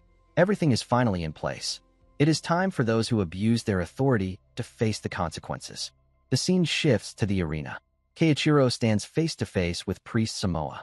Samoa announces that they will now conduct the final trial and asks if Keiichiro is prepared. Keiichiro confidently replies that he is ready and even honored that Priest Samoa would personally oversee his final trial. Inside, Samoa burns with anger. He knows Keiichiro is aware of the assassination attempt, yet he dares to act innocent. The first layer is under Samoa's control, and he intends to teach Keiichiro a lesson right here and now. Keiichiro casually remarks that there seems to be a large audience today. Samoa looks confused until he hears the sound of people entering the arena. Disciples flood in, whispering excitedly. They recognize Keiichiro as the one who reached the final trial at record speed. If Samoa is personally facing him, it must be serious, just like the circulated message claimed. Within minutes, the arena is packed. Samoa feels uneasy. Did Keiichiro gather all these people on purpose? What is he planning? Keiichiro steps forward and addresses the crowd. He declares that he has uncovered Priest Samoa's corruption. According to him, Samoa imposed impossible trials on certain disciples while allowing others to pass in exchange for money. When Keiichiro discovered the truth, an assassin was sent after him to silence him. The audience gasps in shock. Samoa quickly denies everything, calling it a complete lie, but a trace of panic crosses his face. If Keiichiro truly has evidence, this could ruin him. Before Keiichiro can continue, Samoa releases his aura and declares the trial has begun. Instantly, he summons dozens of beasts into the arena. The creatures charge toward Keiichiro. The audience is stunned. Beast summoning magic is a high-level spell that consumes immense mana to manifest monsters. With forced confidence, Samoa announces that if Keiichiro survives this duel, he will officially advance to the second layer. However, Samoa has no intention of letting that happen. As the beasts close in, Keiichiro activates his void magic.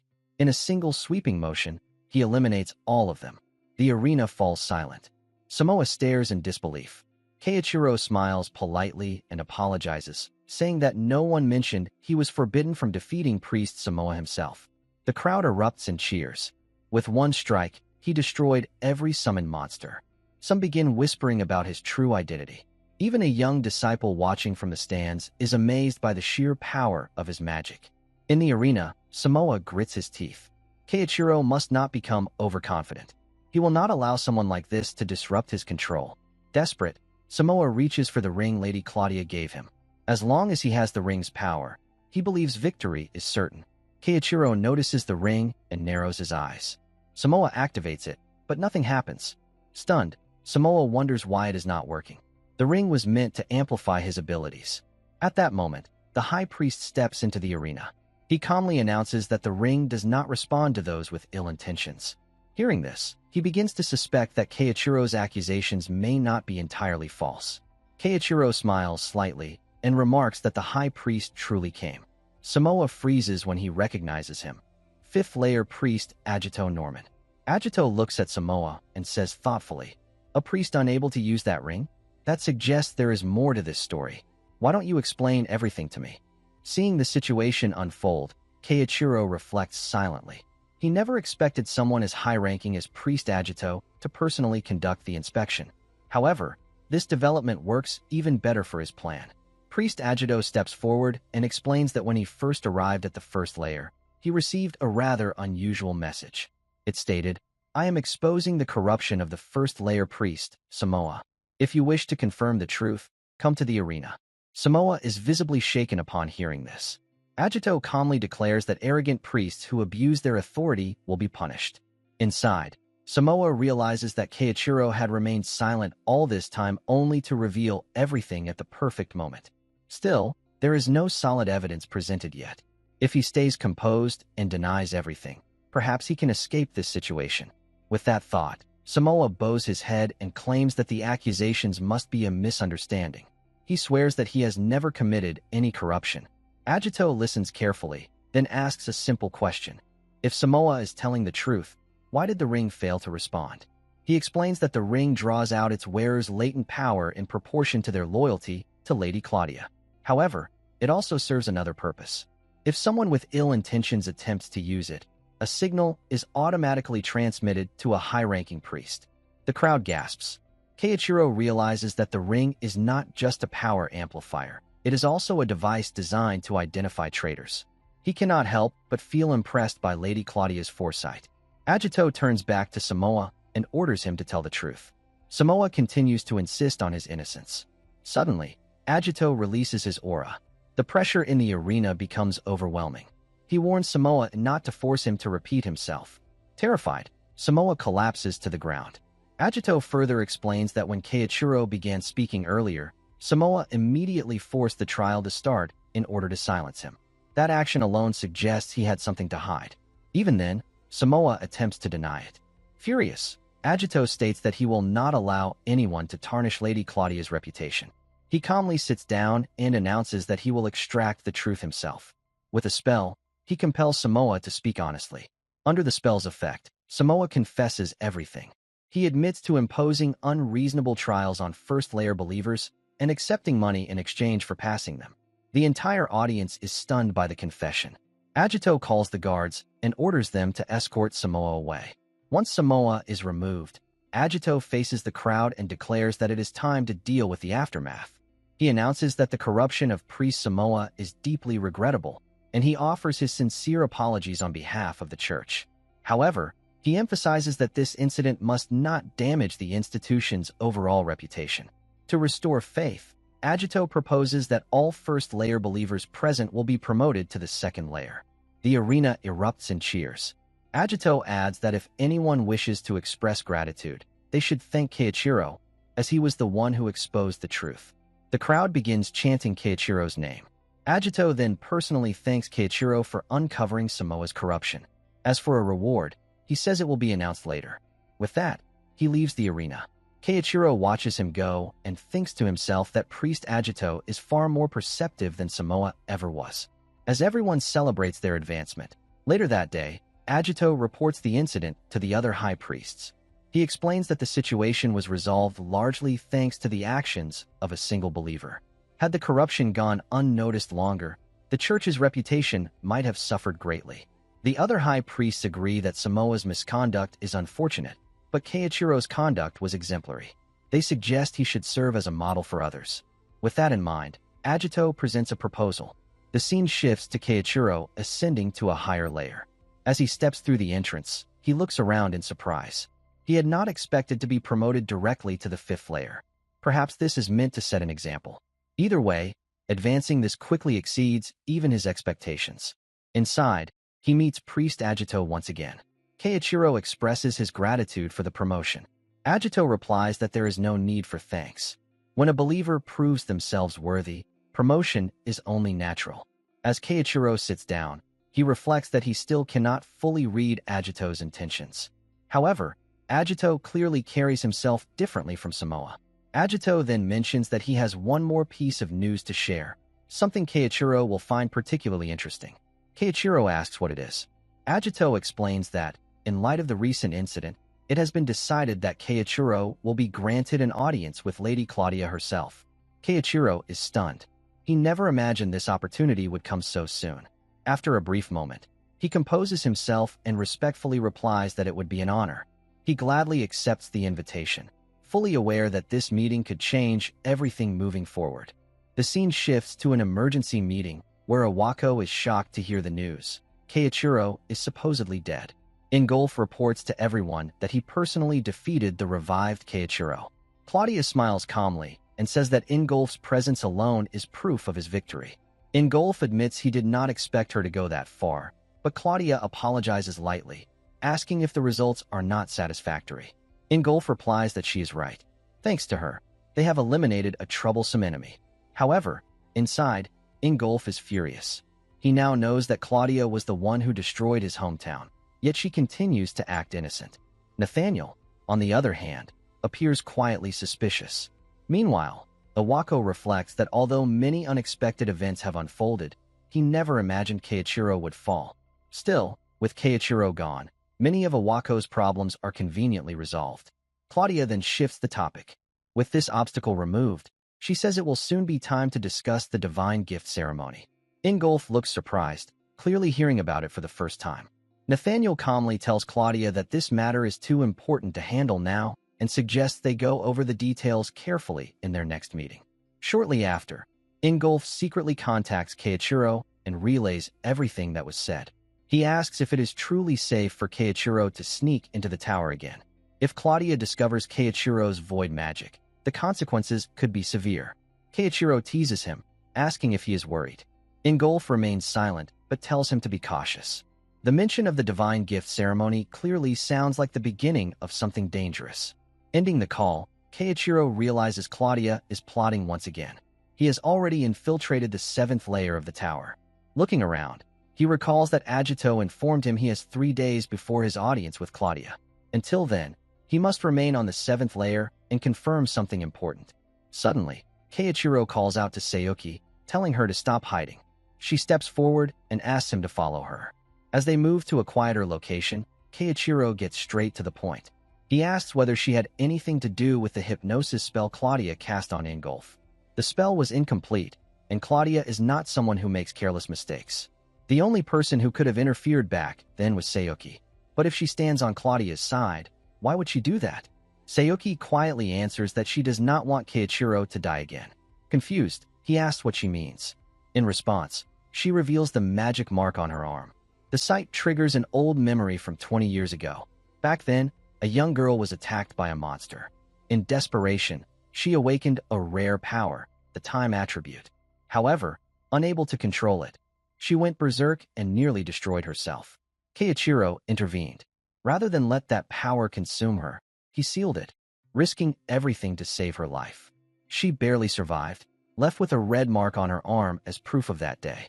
Returning to the present, Keiichiro asks in shock if Sayuki is that same girl. She confirms it. When she regained consciousness years ago, Keiichiro had already been accused of betraying his comrades. But she never believed those accusations. Knowing the man who saved her would never commit such acts, she approached Claudia to uncover the truth about what happened 20 years ago. For 10 long years, Sayuki devoted herself to study and service, gradually earning Claudia's trust until she finally learned the truth. After the Rei incident, she was ordered to investigate the current Misato Keiichiro. At first, she doubted it could be him. While Keiichiro trained in Germany, Sayuki contacted Asahi Karen, who described his character in detail. That was when she became certain the man before her was the same hero who once saved her life. Sayuki says she is alive because of him, and she thanks him sincerely. Keiichiro smiles softly, realizing she has believed in him for 20 years without wavering. But then Sayuki reveals something far more serious. She tells him that she has seen the worst possible future, and in that future, everything ends in disaster. The only person capable of changing it is Keiichiro. To her, he represents the ideal hero. With urgency in her voice, Sayuki asks him to lend her his strength. Together, they must stop Claudia's divine gift ceremony and prevent a catastrophe that could endanger the entire world. Sayuki continues, revealing the full truth to Keiichiro. She explains that she used time magic to return from the future. In that timeline, Claudia successfully rises to absolute power and rules the world without opposition. If events continue on their current path, the future will become a world filled with despair. To change that outcome, Sayuki needs Keiichiro's strength. Keiichiro is stunned. Sayuki then tells him something even more shocking. In that future, Keiichiro loses his life. But at the very moment of his death, he casts a powerful void reversal spell. With the last of his strength, he releases the power of regression and entrusts Sayuki with it, asking her to go back and change the tragic future. Sayuki says she refuses to accept that ending. No matter what, she will not allow that world to exist. Keiichiro quickly connects the pieces. He concludes that the root cause of everything must be the divine bestowal ceremony Claudia is preparing. He asks Sayuki what exactly happens in that future. She explains that Claudia uses monsters to summon the Calamity Beast. Countless lives are lost in the chaos that follows. Hearing this name sends a chill down Keiichiro's spine. 20 years ago, there was a monster no one could defeat. Even with future sight, the heroes could not find a way to win. In the end, the only option was to seal the entire dungeon. That monster was the Calamity Beast. Sayuki explains that once Claudia controls the Calamity Beast, she rewrites the very structure of the world. Anyone who opposes her is eliminated. Only her loyal followers remain, and she reshapes the world into one that serves her will in every way. Keiichiro finally understands Claudia's ambition. However, he points out that Claudia is publicly recognized as a hero. To carry out such a plan, she would have to abandon that image completely. Sayuki replies without hesitation, Claudia would do exactly that. At that moment, a masked woman enters. Keiichiro recognizes her from the earlier trial. Sayuki introduces her as Aisha, someone she has known for a long time. Aisha handles intelligence both inside and outside the tower. She greets Keiichiro calmly. Keiichiro asks Aisha if she once claimed she wanted to save her hometown and family. Aisha reveals that it was a lie. Claudia had already destroyed her hometown. The tower itself now stands where her village once was. Filled with anger and pain, Aisha declares that she will never forgive Claudia. Sayuki adds that if Claudia is left unchecked, another tragedy will happen. That is something they cannot allow. With tears in her eyes, Aisha says Claudia does not truly care about people. She asks Keiichiro to lend them his strength and help stop her. Keiichiro sighs deeply. He says he finally understands their situation. Claudia's scheme must be stopped. More than that, he agrees with Aisha's words. He cannot forgive Claudia either. Still, there is one crucial question. If they eliminate Claudia, will the divine gift ceremony stop? Sayuki shakes her head. Unfortunately, it is not that simple.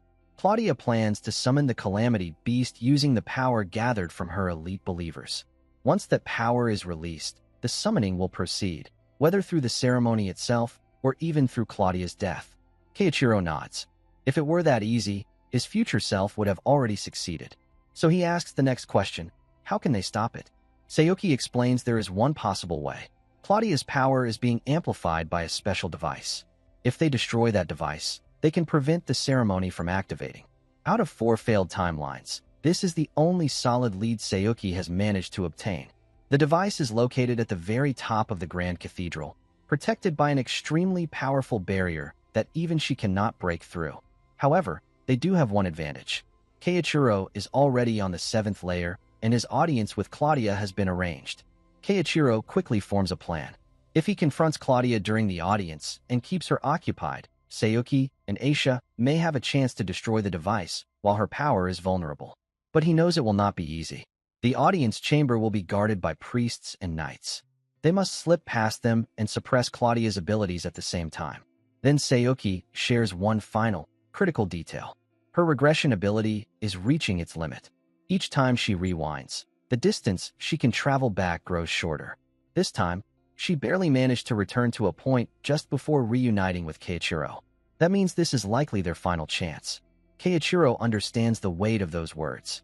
If they fail now, the world will fall under Claudia's control. But even so, his resolve does not waver. 20 years ago, he faced her once.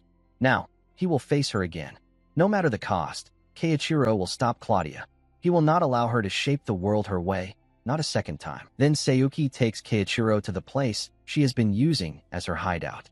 Keiichiro looks around and thinks to himself that this is everything Sayuki built through countless resets. Sayuki explains that she will first tell Keiichiro what she witnessed across the 4 timelines, how they failed, and what they learned. In the first world, Sayuki learned Claudia's true goal. Keiichiro states that Claudia plans to use the divine bestowal ceremony to summon a calamity beast and take down everyone who is not one of her believers. Sayuki explains that in that timeline, Keiichiro gave her the power to rewind time. From the second timeline onward, Sayuki tried to stop Claudia's ambition, but it was never simple. In the second run, Sayuki managed to catch her off guard and defeat her, but her mana went out of control, and the calamity beast still manifested. Aisha remarks that it is not that simple. Keiichiro adds that even if they defeat her, the ceremony still triggers through some other mechanism. Sayuki further explains that in the third run, she failed to find the device that amplifies Claudia's magic. In the fourth run, she tracked down the device, but she could not figure out how to destroy it. Sayuki wanted to change the outcome, but she could not, so she kept seeing the same hopeless future again and again. However, even in those crushing defeats, there were important gains. Meeting Aisha was one of them. In fact, the reason an audience with Claudia is possible right now is thanks to Aisha. Surprised, Keiichiro asks what Sayuki means. Sayuki explains that the exposure of Priest Samoa's corruption on the first layer was created by Aisha. Arsha made sure the news reached Keiichiro, and Aisha also arranged for the high-ranking priests to inspect the first layer at that exact time. Hearing this, Keiichiro realizes it is true.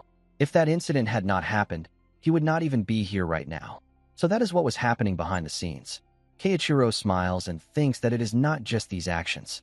Sayuki must have used every possible method to create the current situation. She has likely faced far more despair and hardship than she has shared, and she carried all that burden to reach this point. Aisha then states that they must absolutely stop Claudia's ceremony. Sayuki explains that destroying the device that amplifies Claudia's power is essential. For that, they need Keiichiro to neutralize Claudia during the meeting. If they succeed, the barrier protecting the device should collapse. Sayuki has already gathered all the information about the cathedral's interior, so she and Aisha will handle destroying the device. However, Keiichiro points out that it will not be easy to neutralize Claudia while all the priests are present. Sayuki explains that is why she needs to create a new spell, one that can change the future no matter how bad it seems. Keiichiro is surprised to hear this. The scene then shifts to Claudia, who sees that the mana needed to summon the calamity beast will soon be fully charged. When that happens, she will proceed with the ceremony. Before that, there is someone she needs to meet, and she is looking forward to it. The scene shifts back to Keiichiro as he talks with Sayuki about meeting Claudia the next day. Sayuki tells him to be careful. Keiichiro tells her not to worry, as he has spent a long time refining the image in his mind and has already mastered the spell. Seeing this, Sayuki says that she finally sees some hope and thanks him. Keiichiro replies that he should be the one thanking her, since she kept resetting even after seeing that hopeless future. His ability may be different, but he understands how lonely it is to fight while knowing the future. In the first timeline, he entrusted everything to Sayuki, and she carried that will forward, bringing them to where they are now. He tells her that he is grateful and promises to live up to that trust. He thanks her for everything she has done so far. Hearing this, Sayuki smiles. Keiichiro then tells her that they will change the future together. Sayuki cannot help but blush. At that moment, Aisha enters and explains that she has memorized the cathedral's layout and the patrol routes. They are now fully prepared. Sayuki adds that they will make sure to win this time, no matter what.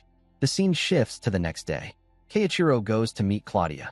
As he walks forward, he communicates with Sayuki and Aisha telepathically and asks about their situation.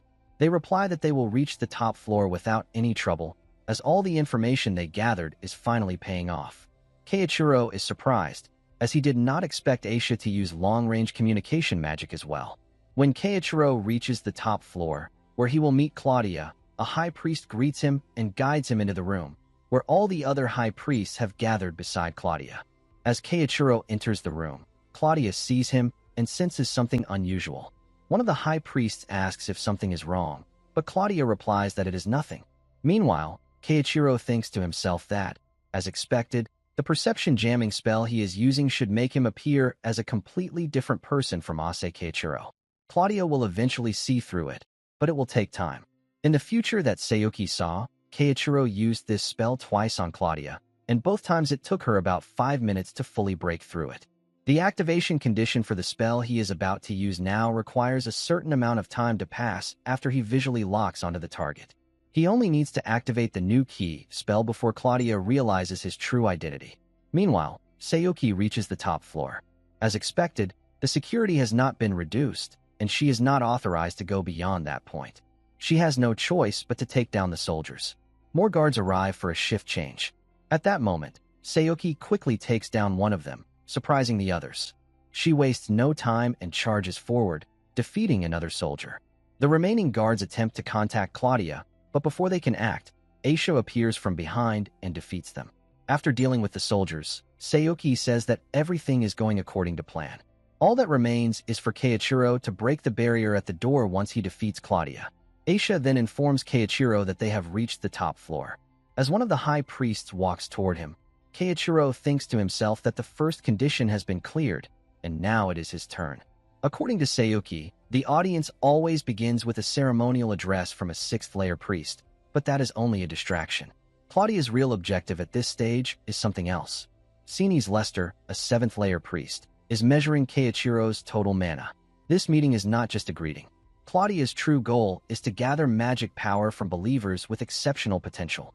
If Keiichiro does not meet their standards, the meeting will end immediately. However, Sinis Lester is shocked by the immense amount of mana Keiichiro possesses. He says he has never seen anything like it before and advises Claudia to allow Keiichiro to proceed. Seeing this, Keiichiro smiles, as the second condition has also been cleared. Now, all that remains is to meet the final requirement for activating his spell. Suddenly, Claudia starts to laugh, surprising all the high priests. She says that she finally understands the source of her unease. Then she declares that Keiichiro is still alive. Everyone is stunned. Keiichiro is also surprised that Claudia has seen through his spell so quickly. Claudia steps closer and tells him that with such an overwhelming amount of mana, she can clearly identify the type of spell he is using. She admits she is impressed, as she believed Ingolf had defeated him. Based on the hypnosis she cast on Ingolf, it seems there is more to the situation, but she decides to deal with that later. For now, she only needs to defeat Keiichiro here. She orders the elite priests to attack him. Keiichiro already knows what she will do next. The high priests enhance themselves with special magic-boosting substances. Claudia is confident that with so many empowered fighters, even Keiichiro will not stand a chance. However, Keiichiro activates his new spell and defeats several high priests with a single strike, shocking Claudia. His mana then spreads and fills the entire room. Keiichiro explains that this space is completely cut off from the outside world. Claudia cannot interfere with anything beyond it, and she cannot draw power from outside either. That means she is trapped here with him. Confused, Claudia asks why he would create something like this. Keiichiro replies that he plans to destroy the mana amplification device that Claudia has been relying on and stop the manifestation of the calamity monster. If he seals her in this space, the barrier protecting the device should disappear as well. Claudia is surprised that he knows about both the device and the calamity monster. She assumes he tracked it down using his void magic, but then realizes his true intention is to trap her here. Claudia points out that Keiichiro is trapped with her as well and asks how he plans to destroy the device. Then she begins to understand what is happening. Keiichiro smirks. Claudia concludes that he must have a partner helping him. If that is the case, it explains how he learned about the device and why he has entrusted its destruction to someone else. Keiichiro admits that they have been working to stop the manifestation of the calamity beast, as there is no reason to hide it anymore. His plan is to keep Claudia here until the device is destroyed. Claudia thinks back and realizes that Sayuki was always in a position to watch her closely as her assistant, yet she has not seen her at all in recent days. On top of that, Claudia had arranged things so that either Ingolf or Keiichiro would die. There was never supposed to be a situation where both survived, unless someone interfered with her hypnosis at that time. She immediately thinks of Sayuki. Claudia then says that it is disappointing, as she had high expectations for her. With a confident smile, Claudia declares that she will defeat Keiichiro and escape using her new sword. Seeing the weapon, Keiichiro remembers what Sayoki told him. By using that sword, Claudia has been gathering mana from talented believers who came to meet her. Now she is trying to gather mana from him to break the barrier. Claudia charges forward and strikes, but Keiichiro evades her attacks. He recalls that, according to Sayoki, even killing Claudia would still trigger the manifestation of the Calamity Beast. That means he cannot allow her to die right now. His role is to prevent her attacks from succeeding until Sayoki and the others destroy the device. Keiichiro tells Claudia that she is naive, as her attacks are easy to dodge. Frustrated, Claudia switches tactics and fires a crossbow at him.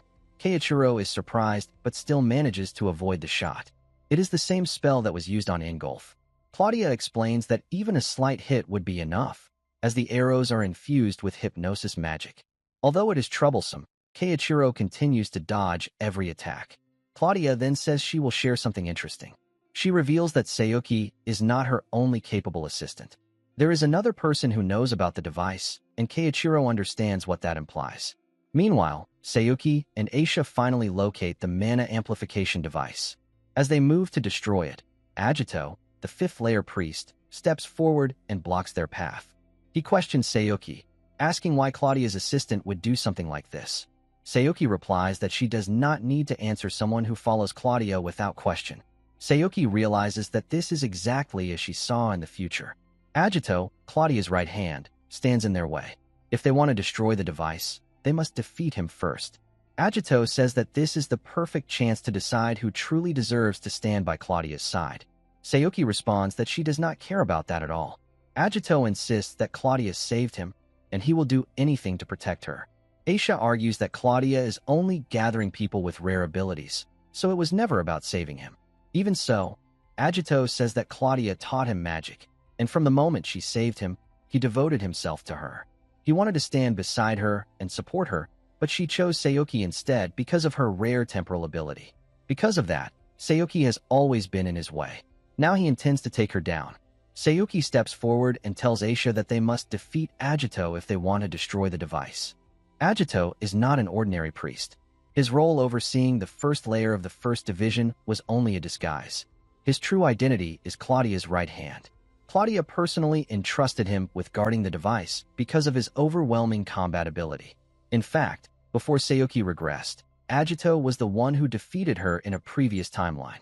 However, Sayoki cannot afford to lose this time. With determination, Agito declares that he will complete his mission and defeat Sayoki here and now. Sayoki tells Aisha to get ready, and Aisha agrees without hesitation. She says she will never forgive Claudia for destroying her village 10 years ago. Hearing this, Agito realizes that Aisha is one of the survivors and smirks. Angered by his reaction, Aisha tells him to stop talking, as she will never forgive them. Agito draws his sword, and Sayoki states that there is no way she and Aisha will lose. Agito tells her to go ahead and try, though he claims it is impossible. In an instant, Agito disappears in front of them. Aisha is surprised, but Sayoki understands that he is using teleportation magic to launch surprise attacks. A moment later, Agito appears behind them. Agito knows that Sayoki possesses a rare temporal ability, but he believes it is sealed and unusable. That means she should not be able to block his attacks. However, to his surprise, Sayoki manages to dodge. Agito is shocked, as he has never used this stealth technique in front of her before, yet she continues to avoid every strike. Sayoki explains that she is using her time magic. Frustrated, Agito questions how she managed to master an ability once held by the great Misato Keiichiro. As she avoids another attack, Sayoki reflects that when she inherited this power, it was not only the ability to reset time. She can also see 1 second into the future using a technique called Tiny Vision. Although her foresight is not as advanced as Keiichiro's, it is still extremely powerful in combat. Aisha continues to use long-range communication magic, allowing them to coordinate in real time. Agito recalls hearing that Misato Keiichiro, who also used temporal magic, had the ability to see the future. He realizes there is a strong chance Sayoki has similar powers. As Agito charges toward Aisha, Sayoki warns her to dodge, and Aisha successfully avoids the attack. Frustrated, Agito wonders how they are sharing information so effectively. Sayuki understands that they cannot defeat him with strength alone, but by using communication magic, she can share her foresight with Aisha. At first, Sayuki was worried about being separated from Keiichiro, but she now realizes there are advantages to fighting alongside Aisha. Working together, they launch a coordinated attack, leaving Agito with little room to escape. Even so, he manages to block the strike with his sword, though the impact causes it to break. Smirking, Agito says he now understands why Claudia kept Sayuki close. However, he insists that this is exactly why she cannot defeat him. Sayuki notices the ring on his hand. It is the same type of ring Claudia gave her to unlock hidden abilities. As Agito activates its power, his body changes, and he releases an immense amount of mana that pushes both Sayuki and Aisha back.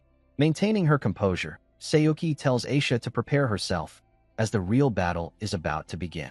As Agito strikes at them, they manage to dodge, but Aisha is surprised that the shockwave alone has such a strong impact. She realizes that if they are hit directly, they will be seriously injured. However, she also notices that Agito's larger body makes him a bigger target. She moves in and attacks, but Agito blocks her strike with his bare hands, which shocks her. At that moment, Sayuki sees a pillar collapsing near Aisha. Without hesitation, she rushes forward and pushes her out of the way. Both of them fall to the ground. Filled with confidence, Agito declares that this power was given to him by Lady Claudia. He boasts about his strength and toughness, and claims that even with her time magic, Sayuki cannot defeat him. Meanwhile, Sayuki thinks to herself that she avoided a fatal hit using tiny vision, but Agito's strength from the ring is overwhelming. His durability is also a serious problem, as even Aisha's wind magic barely affects him. Still, Sayuki believes there is a way to win because of what Keiichiro told them. As Sayuki gets back on her feet, Agito mocks them for being weak and still trying to fight. Sayuki replies that they are fighting to stop Claudia's plan. Agito says that is exactly what he does not understand. Sayuki explains that Claudia has already hurt many people and will continue to do so. She adds that even Claudia's current position was gained by betraying someone close to her, and calls her nothing more than a fraud. Agito responds that it does not matter. He claims Sayuki is only opposing Claudia because of Keiichiro, and that the future Claudia is trying to create is everything. He says that even if Sayuki rejects that truth, it will not change the outcome, as she will be defeated here. Sayuki tells him that he refuses to see anyone other than Claudia. She speaks about the weight of the past people carry and the future they fight for. None of it is easy. She understands despair, but she has moved forward despite it. Because of that, she will not lose to someone like him. Angered by her words, Agito charges forward to attack. At the same time, Aisha throws her dagger towards Sayuki. Sayuki catches it, and, as Agito closes in, she jumps into the air, dodging his strike. She then launches a powerful wind magic attack. Even so, Agito manages to endure it and pushes her back by releasing his mana. However, when Sayuki lands, Agito suddenly returns to his original form, which shocks him. Sayuki explains that she used her time magic, a technique called reverse fate. It pulls the target back to a previous state. Agito realizes that she has reverted him to the moment before he used the ring. Frustrated, Agito prepares to use his teleportation spell, but before he can act, Aisha appears behind him and lands a powerful wind attack. Together, they finally defeat him. The scene then shifts to Claudia, who is stunned as she feels her mana rapidly decreasing. Seeing this, Keiichiro realizes that Sayuki and Aisha have destroyed the device. Now, there is no need for him to hold back anymore. Frustrated, Claudia cannot believe that her mana amplification device has been destroyed. Keiichiro observes that, from her reaction, she must have been confident it would never be broken. Now it makes sense. She hid the device's location, set up a strong barrier, and even placed Agito as its guardian. That shows how determined she was to summon the Calamity monster. However, Sayuki and Aisha's resolve was stronger than hers. Angered, Claudia demands how Keiichiro dares to mock her. With equal intensity, Keiichiro responds that she should not mock others. To make Ingolf oppose him, she destroyed Ingolf's homeland. She built a city to gather followers, and for that, she also destroyed Aisha's village. She has trampled on the feelings of many people. Now that the device is gone, Keiichiro can finally bring her down. Keiichiro releases his aura and tells Claudia to prepare herself. Annoyed, Claudia says that Keiichiro has always been irritating, and in her eyes, his sense of justice is foolish. She admits that she has hated that part of him for the past 20 years. She then fires at him with her crossbow, but Keiichiro easily avoids the attacks.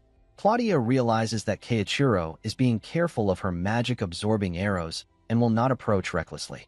At the same time, Keiichiro now has the advantage since her amplification device is gone. However, he does not know that Claudia can restore the device using her own power.